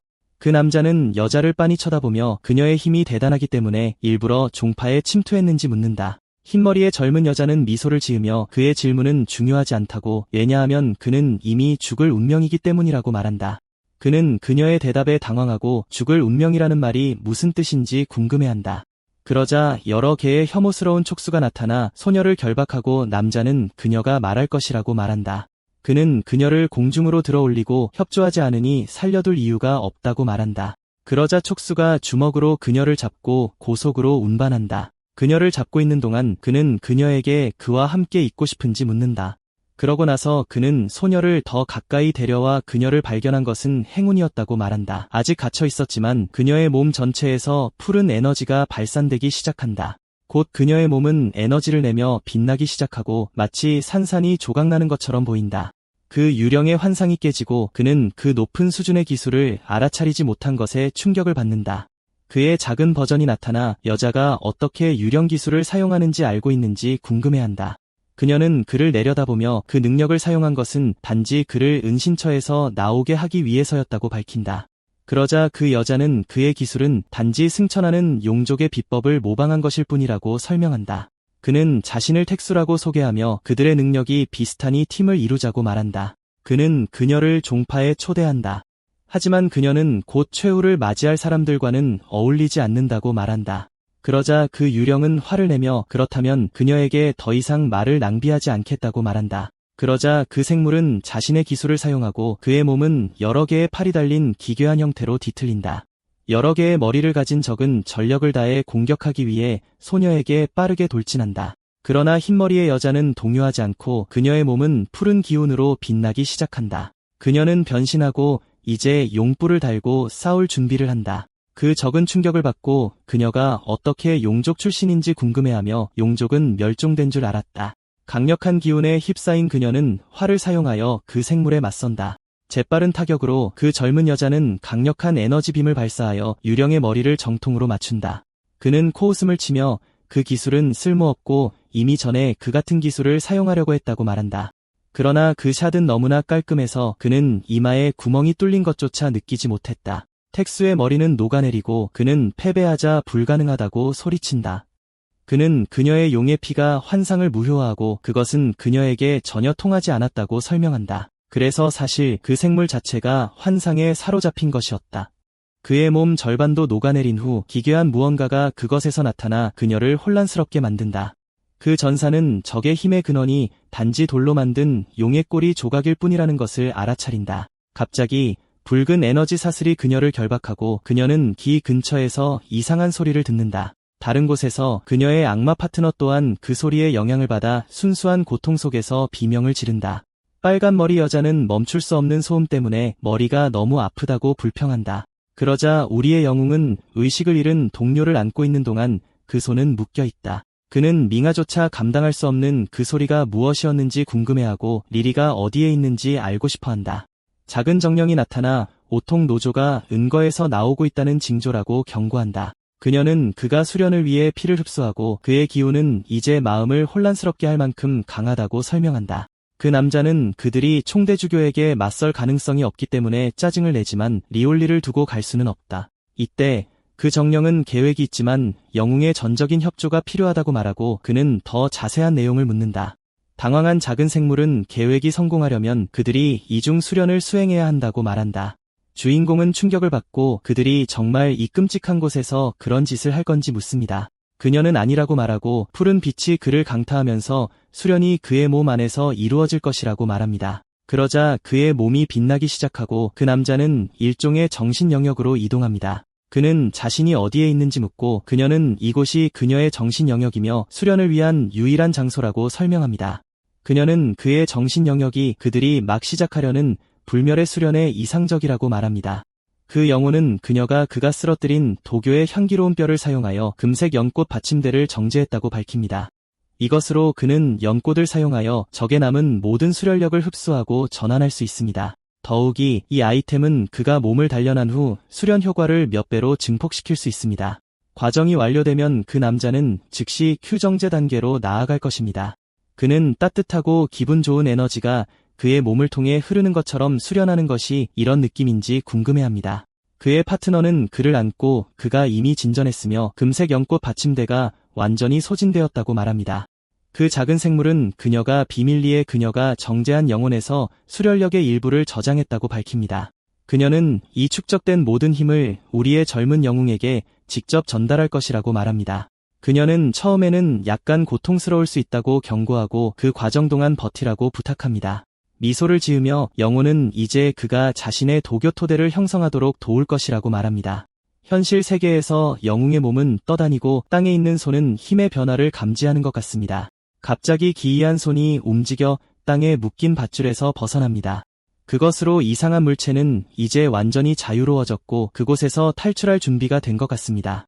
그러나 용 여인이 나타나 손을 응시하며 저것이 뚱뚱한 남자의 힘의 기반인지 궁금해합니다. 용 여인은 의식불명의 영웅과 도망치려는 손을 보고 무슨 일이 일어났는지 궁금해합니다. 주저하지 않고 그녀는 움직여 땅에 있는 의식불명의 붉은 머리 파트너 위에 있는 손을 공격합니다. 전사는 파트너의 얼굴 한가운데를 강하게 발로 차서 손을 때립니다. 곧 그녀는 깨어나지만 주인공은 꽤 뻔뻔한 표정으로 의식을 잃은 상태로 남아있습니다. 이때 붉은 에너지 사슬이 어디선가 나타나 실제 악당이 마침내 도착했음을 나타냅니다. 사악한 에너지가 두 소녀를 둘러싸고 있고 그들은 눈앞의 위험한 상황에 겁을 먹습니다. 갈대 머리는 걱정스러워하며 그 이상한 메아리 소리의 근원에 대해 궁금해합니다. 그녀의 유선 파트너도 깜짝 놀라며 그 신비하고 큰 소리가 무엇인지 모릅니다. 거대한 영혼 투영이 나타나고 소녀는 왜 그가 그렇게 큰지 궁금해합니다. 그러자 거대한 존재는 어느 비참한 쥐가 감히 그의 외딴 수련을 방해했는지 묻습니다. 릴리는 스승이 아직 의식을 잃고 있다는 것을 알아차리고 에너지가 거의 없어도 싸울 준비를 합니다. 그녀의 파트너는 자신의 힘이 힘든 싸움에 도움이 될지 확신할 수 없다고 말합니다. 그러자 어린 용은 마치 이 복잡한 상황에 대한 계획이 있는 듯 희미하게 미소를 짓습니다. 그것으로 두 사람은 힘을 합쳐 그 생물의 손에 대한 강력한 공격을 위해 오라를 결합하기로 결정합니다. 그런 다음 그들은 적의 영혼 투영을 향해 거대한 에너지 광선을 발사합니다. 강력한 타격이 그 생물의 손을 꿰뚫지만 어떻게든 재생되기 시작합니다. 그러나 사악한 존재는 간신히 정신을 차립니다. 화가 나서 악당은 어떻게 감히 그를 무시하느냐고 묻고 그들은 살아남지 못할 것이라고 말합니다. 거대한 에너지 손, 그는 한 번에 두 전사를 짓밟으려고 움직입니다. 빨간 머리는 친구와 함께 죽음을 맞이할 줄은 몰랐다고 말하고 그녀는 나중에 결판을 낼 것이라고 대답합니다. 갑자기 금빛 오라에 쌓인 주인공이 나타나고 소녀들은 놀라서 그를 바라봅니다.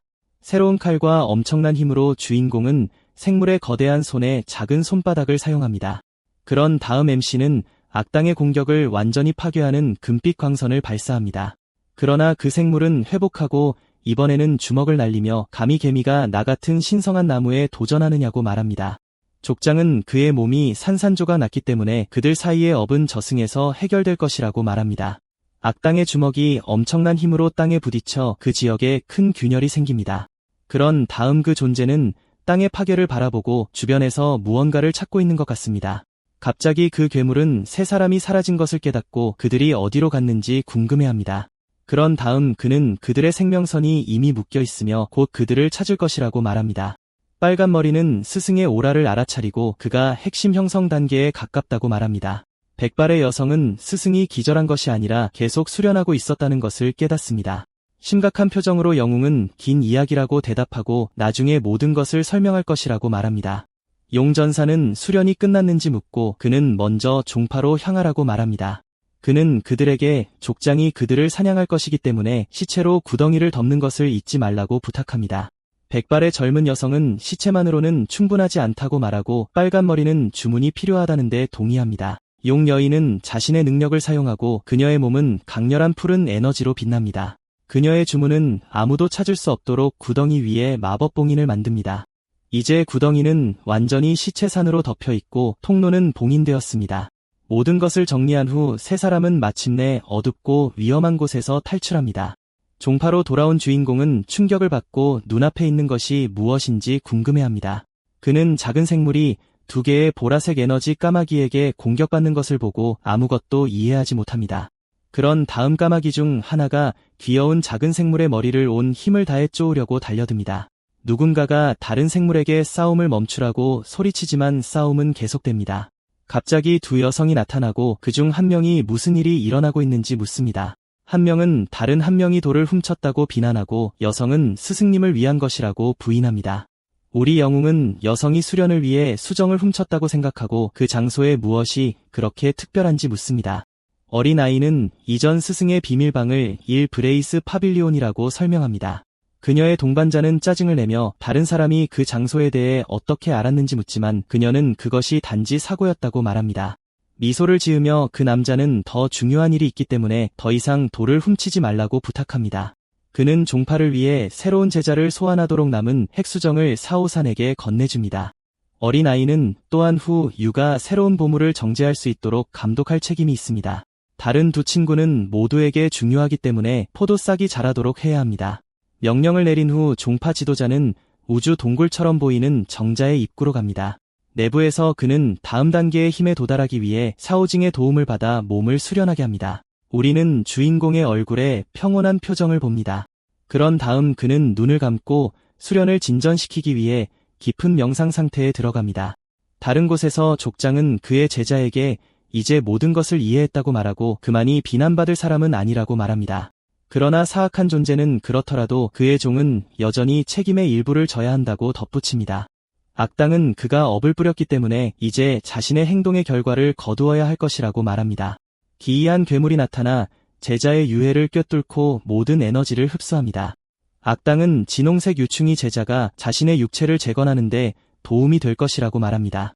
그의 제자가 환생했지만 완전히 기괴하고 끔찍한 모습이 되었다. 악당은 그 몸이 하루밖에 가지 않고 더 오래 지속시키려면 3명을 잡아야 한다고 경고한다. 갑자기 다른 곳에서 주황색 머리의 남자가 제트팩을 타고 사막을 나는 모습이 보인다. 그는 자기 중고 제트팩이 시속 1200km로 난다고 자랑한다. 갑자기 우리의 주인공이 쉽게 그를 앞지르고 다른 남자는 완전히 충격을 받는다.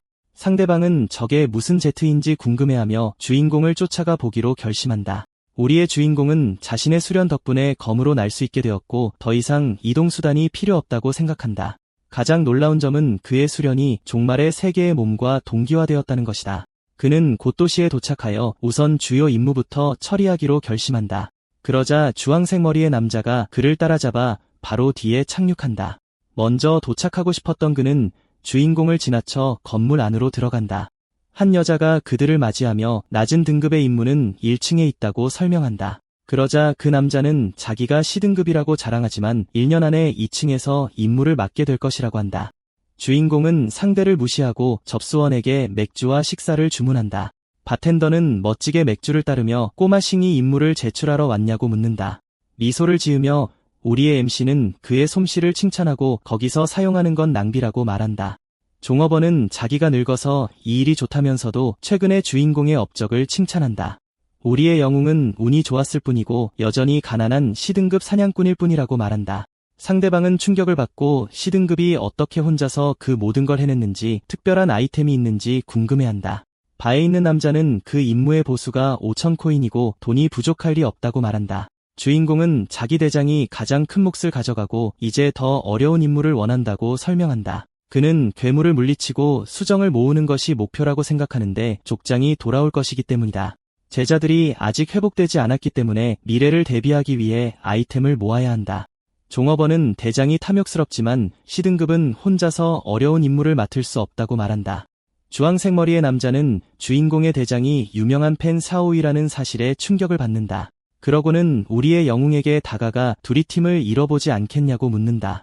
상대방은 자신을 로어 리신이라고 소개하며 미소를 지으며 주인공에게 손을 내민다.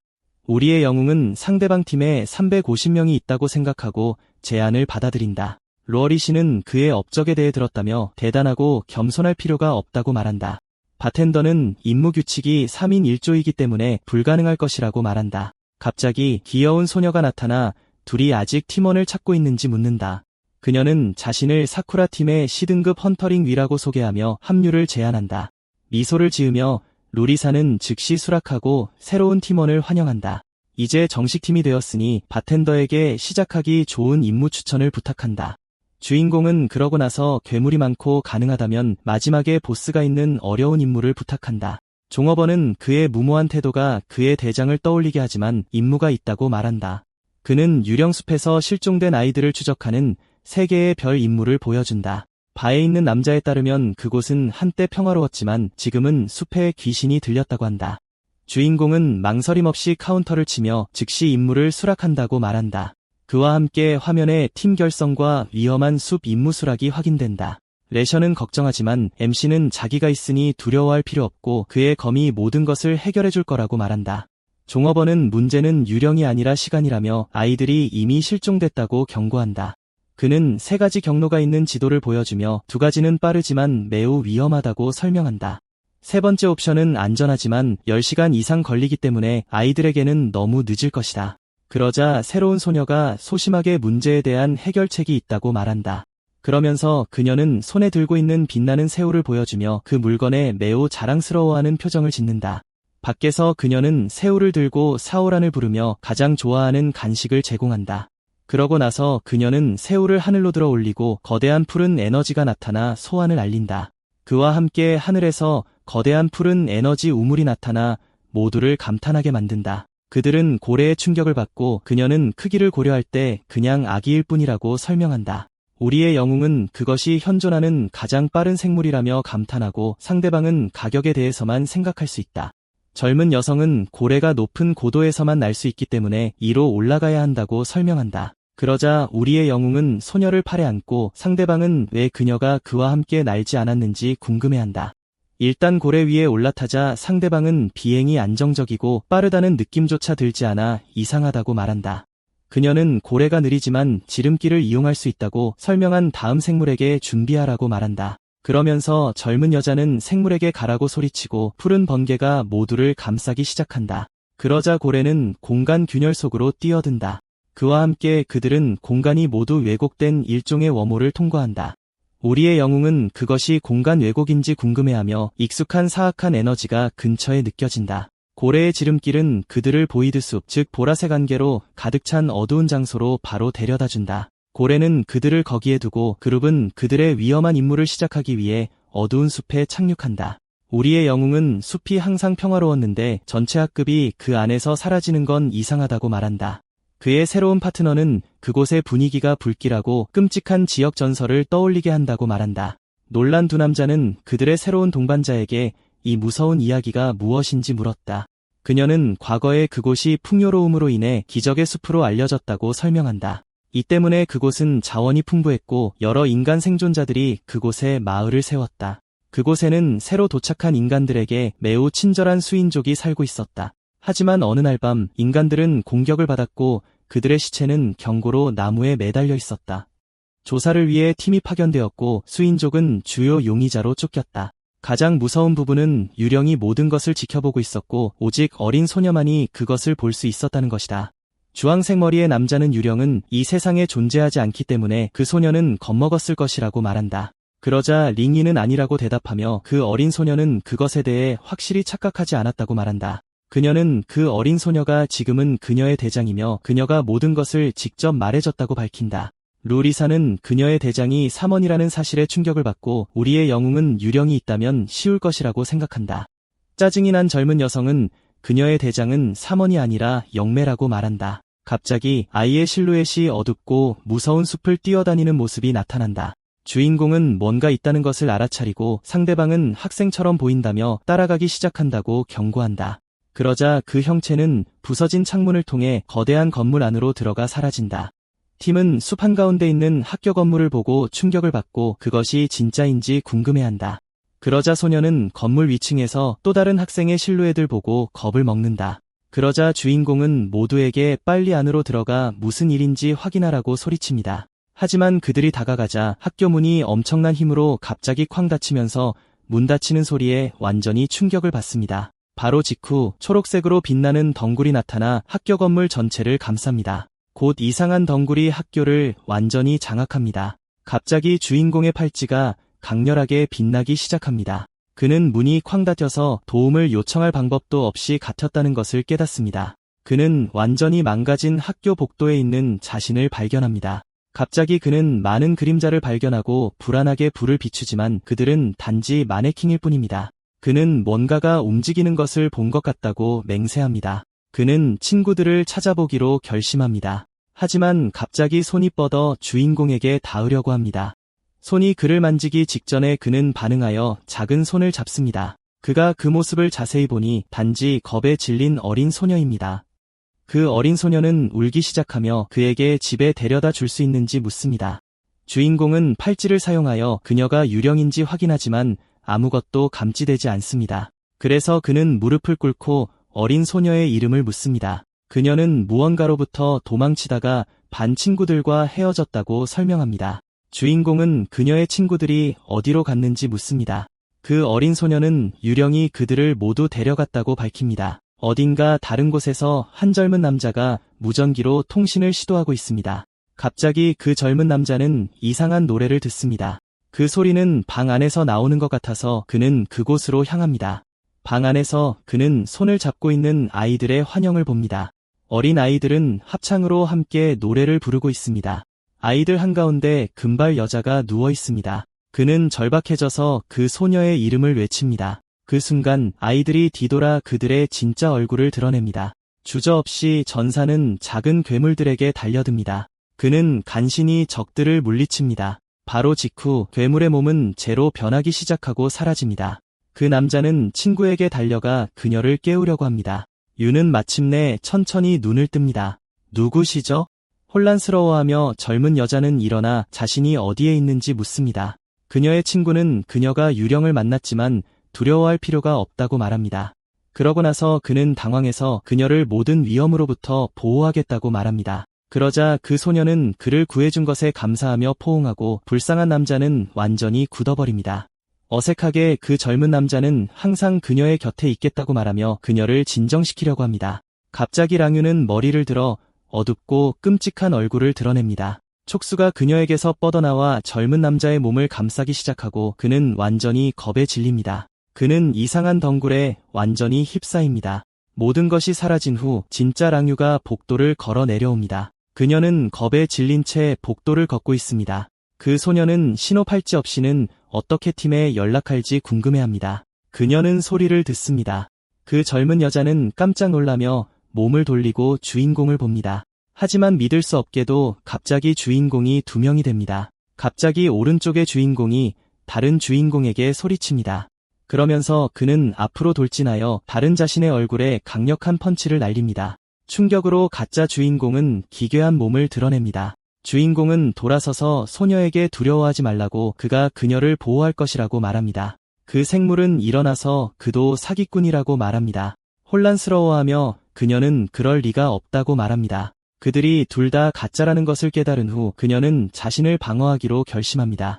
에너지를 사용하면서 그녀는 그들의 내부 통신을 들을 수 있다고 말합니다. 두 괴물은 그녀가 그렇게 할 수 있다는 것을 전혀 몰랐기 때문에 놀랍니다. 괴물들이 그녀를 쳐다보는 동안 그녀는 에너지를 집중합니다. 그러자 그 생물들은 소녀를 공격합니다. 하지만 갑자기 그녀는 동료의 이름을 외칩니다. 바로 직후 거대한 멧돼지 괴물이 나타납니다.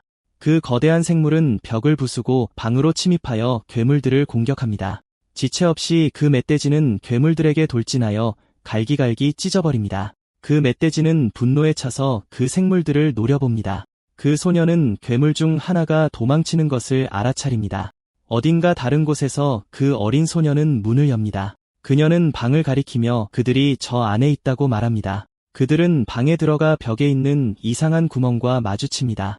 그 어린 소녀는 울기 시작하며 주인공에게 친구들을 구해달라고 간청합니다. 그 순간 주인공은 힘을 사용하여 그 어린 소녀를 제거하는데 그녀는 사실 괴물이었습니다. 바닥에서 그 작은 모습은 덩굴로 변하기 시작하며 진정한 몸을 드러냅니다. 하지만 그는 그곳으로 인도된 이유가 있다고 생각하고 기술을 사용하여 구멍을 조사합니다. 안에서 그는 천장에 매달려 있는 여러 개의 고치를 발견합니다. 갑자기 검은 촉수가 움직이기 시작합니다. 그 덩굴은 합쳐져서 그의 앞에 있는 큰 괴물을 형성합니다. 그 생물은 모습을 드러내고 주인공을 내려다봅니다. 그리고 순식간에 그 생물은 주인공을 공격합니다. 공중에서 그는 반격하여 고치 두 개를 베어내고 그의 친구는 바닥에 떨어집니다. 그 생물은 여전히 서 있습니다. 주인공은 친구에게 다가가 그들이 소화기관 안에 있다고 언급합니다. 그의 친구는 그가 유령이라고 생각하며 기겁합니다. 헤로드 청년은 MC가 힘을 각성했다는 사실을 몰랐기에 놀란다. 하지만 갑자기 덩굴 괴물이 다시 움직이기 시작한다. 괴물은 더욱 커져 기괴한 형태를 띈다. 그는 괴물이 겉모습만 베끼는 것이 아니라 희생자의 기억도 흡수한다는 것을 깨닫는다. 바로 그때 그들의 친구가 거대한 멧돼지를 타고 나타난다. 거대한 생물이 돌진하여 괴물을 공격한다. 빨간 머리 소녀는 거대한 멧돼지에 기절한다. 소녀가 미소 짓는다. 그 순간 거대한 덩굴이 숲에 나타난다. 그러자 악당은 자신의 몸이 괴물로부터 영양분을 공급받고 있다는 것을 깨닫는다. 그는 씩 웃으며 이제 진짜 싸움이 시작될 것이라고 선언한다. 괴물 안에서 그들은 공간이 줄어들기 시작하자 겁에 질린다. 주인공과 그의 친구들은 짓눌리고 있다. 악당은 이 함정을 만드는데 수년이 걸렸으며 10년마다 인간으로부터 영양분을 흡수해야 한다고 밝힌다. 괴물은 이제 C등급 사냥꾼의 영양분을 흡수했다. 웃으며 악당은 과일을 들고 마침내 익었다고 말한다. 수백 년이 걸려 재배했지만 마침내 열매가 맺혔다. 나무는 열매를 맺은 직후에 죽을 것이다. 하지만 갑자기 그는 과일에 문제가 있다는 것을 알아차린다. 잠시 후 과일은 이상한 에너지로 펄떡이기 시작한다. 그러자 과일은 시들어 모든 색과 에너지를 잃는다. 괴물은 영양분이 어떻게 사라질 수 있었는지 궁금해하며 분노한다. 거대한 폭발이 일어난다. 탈출하여 모두를 구한 것은 우리 아이였다. 괴물은 어떻게 그렇게 약한 사냥꾼이 자신의 함정에서 탈출할 수 있었는지 궁금해한다. 그는 MC를 공격하기로 결심한다. 악당의 이상한 에너지는 일종의 왜곡을 일으킨다. 그 왜곡은 포털이 되어 남자는 그것을 이용하여 MC와 그의 친구들을 공격한다. 위험을 감지한 주인공은 멧돼지에게 채찍을 던져 친구들을 태울 수 있도록 한다. 그러자 멧돼지는 동료들을 한꺼번에 데리고 떠난다. 그 순간 분노한 악당이 사방에서 공격해온다. 공격이 모든 방향에서 쇄도해온다. 주인공은 자신의 유령 능력을 사용하여 악당을 공격한다. MC는 간신히 악당을 베어버린다. 놀랍게도 악당은 고통을 느끼지 못하고 공격을 비웃을 뿐이다. 괴물은 어떻게 A등급 사냥꾼이 자신을 그렇게 다치게 할 수 있었는지 궁금해한다. 분노한 눈빛으로 그 생물은 쓸모없는 사냥꾼이 어떻게 그렇게 많은 힘을 가질 수 있느냐고 말한다. 그는 주인공이 누구인지 묻지만 또 다른 강력한 공격으로 MC를 때린다. 타격의 충격은 너무나 강력하여 주인공을 땅으로 날려버린다. 땅에 쓰러진 MC는 어떻게 그렇게 많은 힘을 가진 사람이 존재할 수 있는지 궁금해한다. 이를 악물며 그는 적이 강하다는 것을 인정한다. 그는 팀에게 도움을 요청할까 생각하지만 너무 오래 걸릴 것이다. 그러고 나서 그는 지원군이 도착할 때까지 최소 2시간 동안 버텨야 한다는 것을 이해한다. 괴물과 싸우기 위해 그는 자신의 힘을 강화하기 위해 2개의 부적을 꺼낸다. 그러고 나서 그는 부적을 활성화하고 자신의 비법을 사용한다. MC로부터 금빛 아우라가 발산되기 시작하고 갑자기 그의 손이 붉게 변한다. 부적의 힘으로 그의 물리적 형태가 완전히 바뀐다. 이것을 본 악당은 미소를 지으며 싸움이 점점 더 흥미로워진다고 말하고 이제 그는 제대로 싸울 것이라고 말한다. 시간 없어. 그가 다시 공격한다. 그러나 눈 깜짝할 사이에 주인공이 악당 앞에 나타난다. 웃으며 악당은 손가락을 튕긴다. 주인공은 동요하지 않고 악당을 공격하지만 악당은 재빨리 반격을 준비한다. 그의 손에는 우주 에너지로 만든 창이 형성된다. 그러고 나서 그들은 강력한 창으로 싸움을 벌인다. 강력한 충격으로 두 무기가 충돌한다. 하지만 우리 아이가 우위를 점하고 간신히 우주적 존재를 다시 벤다. 악당은 우리 아이의 창이 너무 튼튼하다고 생각한다. 우리 아이는 부적이 짧은 시간 동안만 지속되므로 빨리 해야 한다고 생각한다. 기회를 틈타 그는 트랭크스가 프리저에게 했던 것처럼 콩을 조각조각으로 자른다. 콩을 잘게 썰고 나서 그는 유적에 접근한다. 그러나 그 생물은 끝나지 않았고 주인공을 과소평가했음을 인정한다. 갑자기 그 생물이 자신의 유적에서 나오기 시작한다. 충격을 받은 주인공은 듀르에게 공간과 시간을 조종할 힘이 있다는 것을 깨닫는다. 그는 이 싸움에서 이기려면 악당을 완전히 말살해야 한다는 것을 이해한다. 악당은 미소를 지으며 그가 정말 이 싸움에서 이길 수 없다고 말한다. 그러고 나서 괴물은 자신의 능력을 사용하여 자신의 복사본 몇 개를 만든다.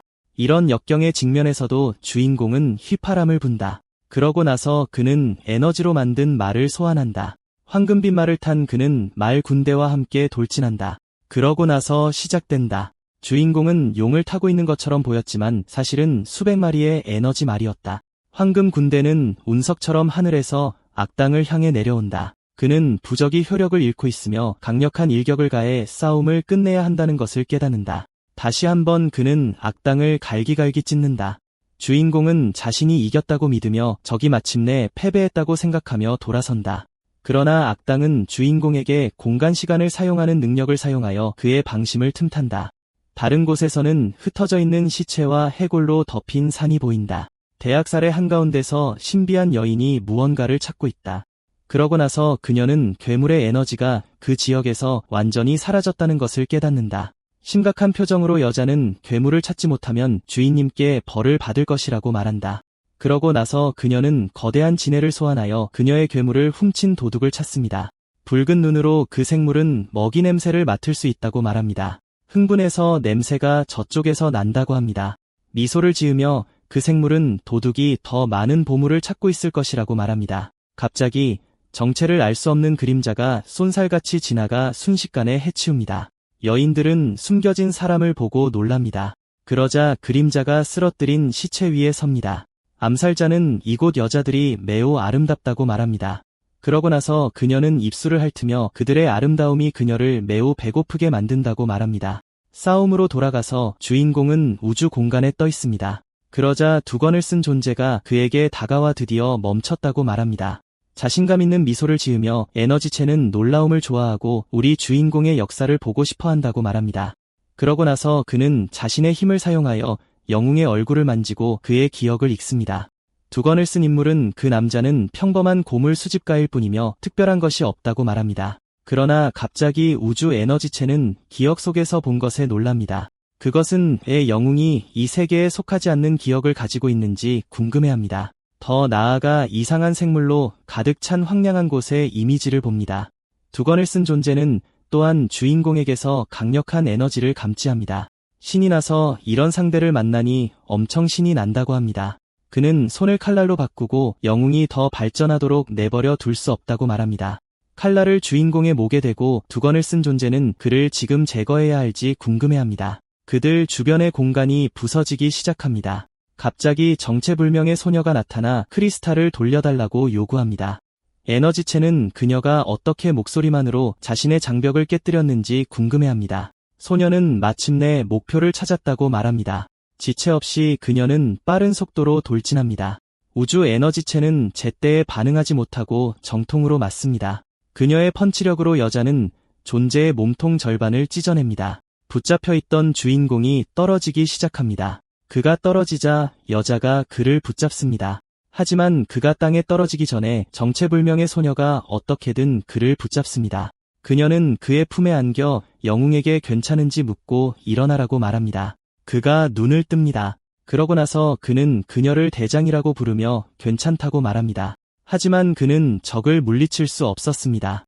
여자는 놀라서 적이 어떻게 그렇게 회복력이 좋을 수 있는지 궁금해합니다. 그 순간 에너지체가 재생되기 시작합니다. 갑자기 거대한 나무가 땅에서 다시 여러 개의 이상한 과일과 함께 나타납니다. 나무를 본 여자는 적이 도망치려 한다고 외칩니다.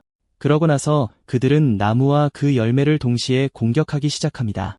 정통으로 맞자 여자는 열매를 자르고 열매는 땅에 떨어집니다. 바로 그때 주인공의 친구들이 도착해서 그가 괜찮은지 묻습니다.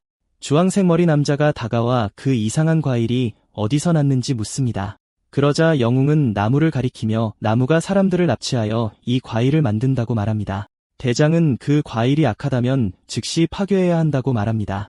그러나 그녀가 그 물체를 공격하려고 할 때 아무 일도 일어나지 않습니다. 모두가 혼란스러워하며 무슨 일이 일어나고 있는지 이해하지 못합니다. 한편 다른 차원에서 우주 에너지체는 탈출합니다. 공격에서 간신히 구한 나무의 열매가 이 차원으로 떨어집니다. 모든 열매가 쏟아져 내립니다. 그러고 나서 공격에서 간신히 구한 열매를 모을 준비를 합니다. 두건을 쓴 존재는 그룹에게 패배하는 것을 간신히 피했다는 사실에 안도합니다. 붉은 에너지가 나타납니다. 그림자 형체가 나타나 그 존재가 나무의 열매를 얻었는지 묻습니다. 그것은 단지 7개만 얻었고 2명의 고물 수집가가 방해했다고 대답합니다. 그림자 존재는 열매는 자신이 알아서 할 것이고 다른 존재는 더 강해져야 한다고 말합니다. 그러고 나서 열매를 흡수하고 이것이 힘의 일부를 회복하는 데 도움이 될 것이라고 말합니다. 두 권을 쓴 인물은 힘을 모두 회복하려면 아직 갈 길이 멀다고 말합니다. 그러자 그림자 존재는 나머지 열매를 찾아 미래 지향적인 건물인 고물 수집가 길드의 그곳으로 가져오라고 명령합니다. 내부에서는 회의가 열리고 있습니다. 검은 머리 소녀는 중요한 일 때문에 모두를 소환했다고 말합니다. 보라색 머리 남자는 모두가 바쁘고 회의가 완전한 멍청이라고 불평합니다. 그에게는 큰 턱수염을 가진 대머리 남자가 있습니다. 보라색 머리 남자는 자신을 여자와 함께 있는 것을 상상하며 그녀를 자신의 에너지를 보충하는 데만 사용한다고 말합니다. 이에 검은 머리 여자는 그들의 대화에 혼란스러워하고 그녀의 컵이 뜨기 시작합니다. 그녀 옆에는 대장이 회의 테이블에서 곤히 잠들어 있습니다. 그러자 소녀는 그녀를 깨우지 말고 회의를 계속해야 한다고 말합니다. 그는 그림자에 대한 중요한 메시지가 있고 그 추종자들이 지역의 봉인을 깨뜨릴 것이라고 말합니다. 방에 있는 모든 사람이 다가오는 위협에 대해 듣자 진지해집니다. 갑옷을 입은 남자는 이 날을 오랫동안 기다려왔고 이번에는 그림자를 지울 것이라고 말합니다. 그러자 보라색 머리 남자는 그 그림자가 뭐가 그렇게 특별하냐고 묻습니다. 녹색 머리 여자는 그가 전쟁에 없었지만 그림자는 강력한 적이라고 말합니다. 그들 중 한 명은 이것이 전투에서 이길 기회가 있다는 의미인지 묻습니다.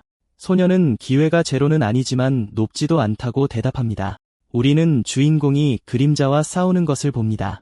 젊은 검은 머리 남자는 우리 영웅이 미래에 승리할 수 있는 기회라고 말합니다. 다른 곳에서는 주인공이 지하 연구실에 있는 어린 소녀와 함께 있는 것을 봅니다. 연구원은 그 젊은이가 과일을 가져온 것에 감사하고 그는 아무것도 아니라고 말합니다. 과학자는 그 과일이 돌연변이 식물처럼 보이고 전에 본 적이 없다고 말합니다. 그러자 어린 소녀는 탱크에 다가가 그 과일은 인간형 나무에서 나온 것이라고 말합니다.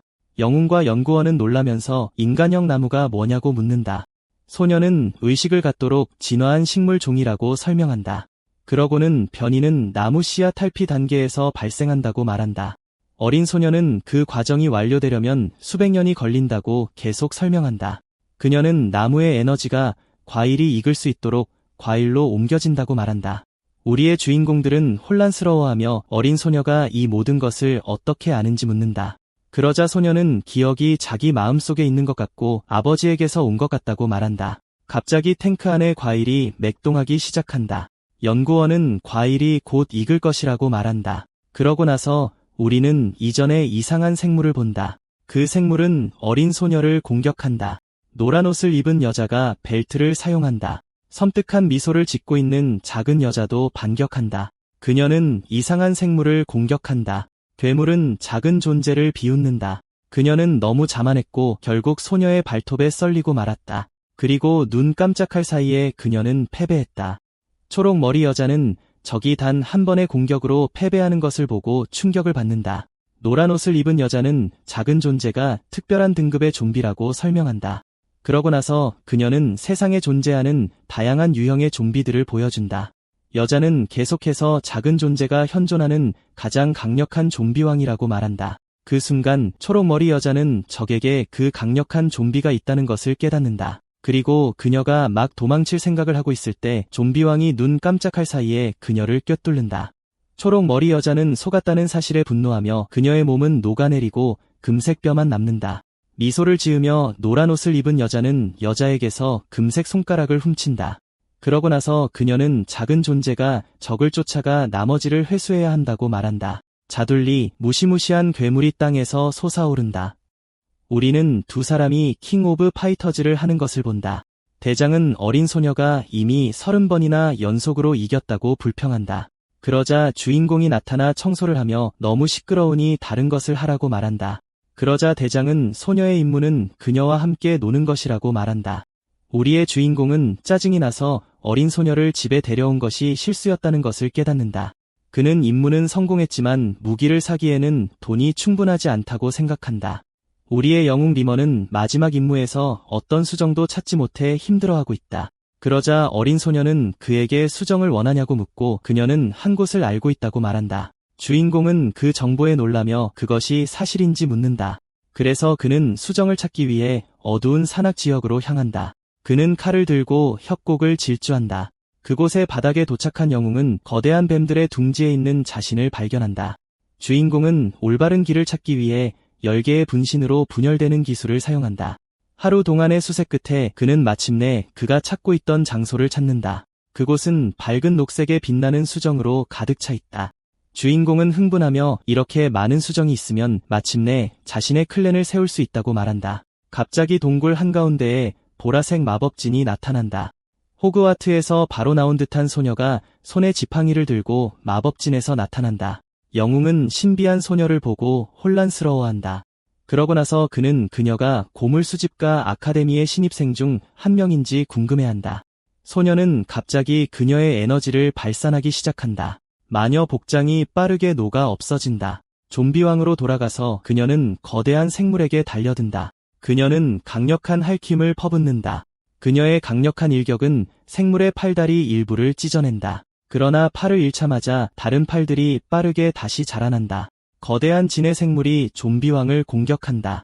노란 옷을 입은 여자는 괴물이 스스로를 분열시킬 수 있고 그것이 문제라고 말한다. 그러고 나서 그녀는 특별한 기술을 사용하기 위해 자신의 손가락을 문다. 여자는 그녀의 피를 사용하여 붉은 에너지를 소환한다. 눈을 빛내며 노란 옷을 입은 여자는 1000명의 남자들의 기술을 사용한다. 그녀는 간신히 거대한 진해의 약점을 찾아낸다. 그러고 나서 여자는 작은 존재에게 거대한 괴물의 약점을 공격하라고 명령한다. 작은 존재는 빠른 속도로 달려나간다. 그러자 그 생물은 진해의 약점을 치고 심지어 그것을 조종하는 작은 손을 드러낸다.